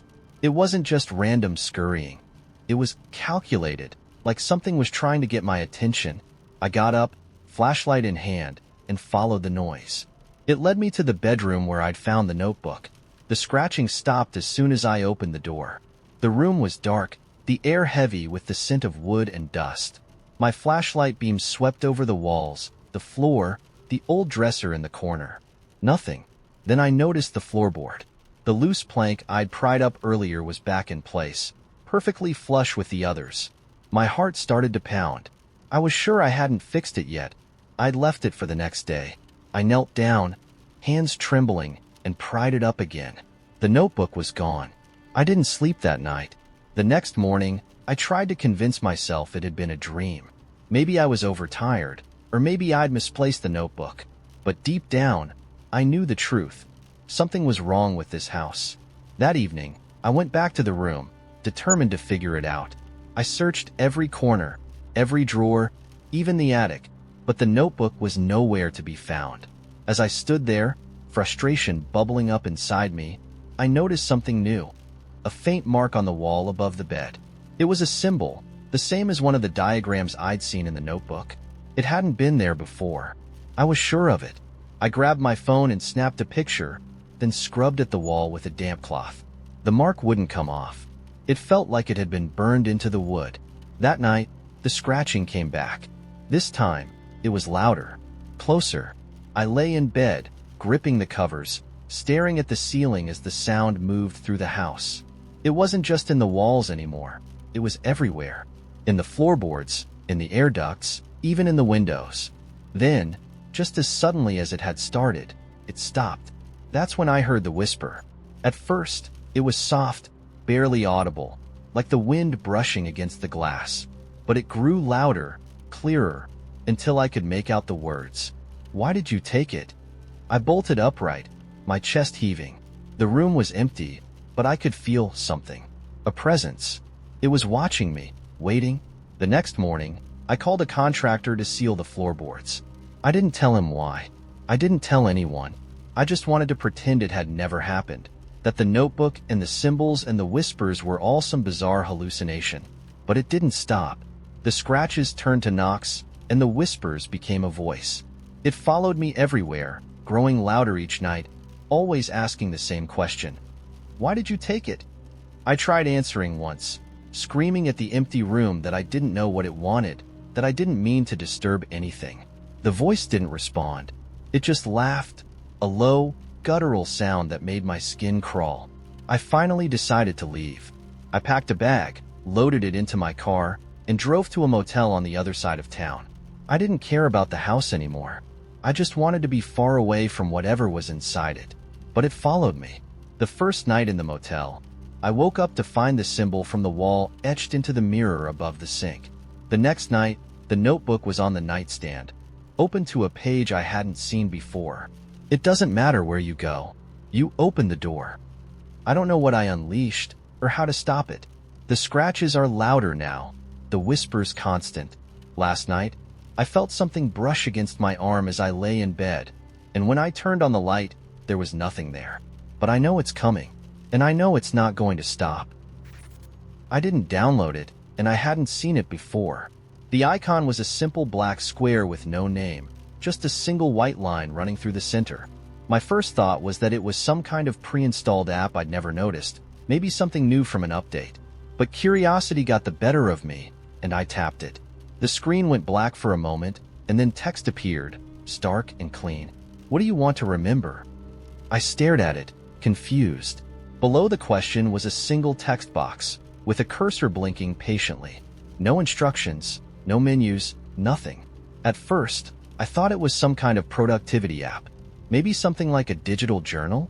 So, I typed, "The day I graduated college." The screen blinked, and then the words disappeared. A loading wheel spun for a moment, and then the text returned, but now it was accompanied by a date, May 14th, 2017. I frowned. I hadn't included the date in my entry, but it was correct.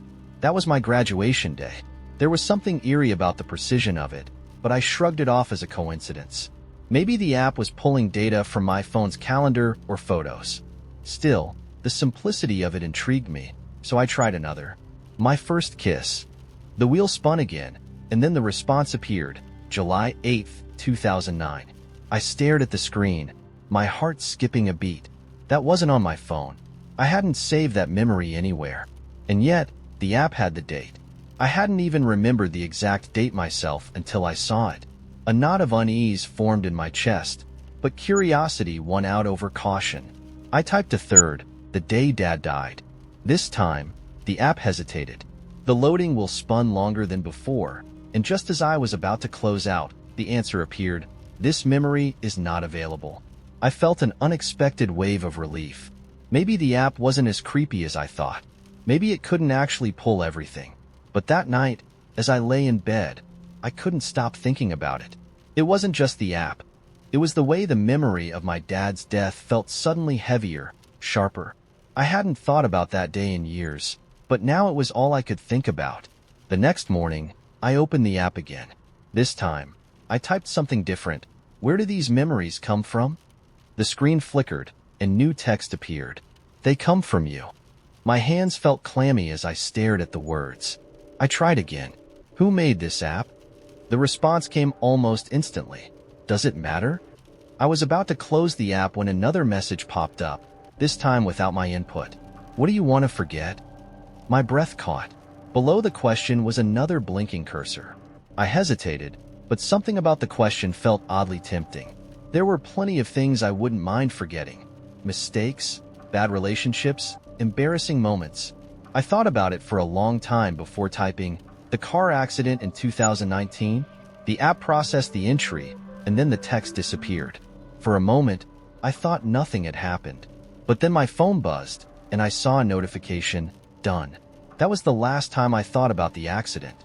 I don't mean I stopped dwelling on it. I mean the memory was gone, completely erased. Later that day, a friend brought it up, something about how lucky I was to walk away from the crash. I stared at her blankly, not understanding what she was talking about. The details were gone, like they'd been carved out of my brain with surgical precision. At first, I was thrilled. The app worked. It wasn't just some novelty. It actually worked. But the more I used it, the stranger things became. I started small, erasing petty embarrassments and bad first dates. Then I moved on to bigger things. Arguments with my parents, the time I flunked my first college exam, the breakup that left me hollow for months. Each time, the app delivered exactly what it promised. The memories vanished without a trace. But then I noticed the gaps. It wasn't just that the memories were gone. It was the way they'd been taken. The spaces where they used to live felt wrong, like loose threads unraveling a tapestry. I'd forget the context of conversations, lose track of inside jokes, feel an inexplicable distance from people I used to know well. My life wasn't just lighter, it was emptier. The app didn't care. Every time I opened it, the same prompt greeted me. What do you want to remember? What do you want to forget? One night, after too many drinks and a particularly rough day, I typed everything.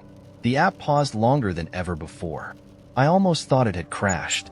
But then, a single response appeared. Are you sure? I wasn't. Not really. But I typed yes. The next thing I knew, I was sitting in my apartment, staring at the screen. I didn't remember opening the app, or what I typed, or why my heart was racing like I'd just woken from a nightmare. My fingers hovered over the keyboard, but I didn't know what to write.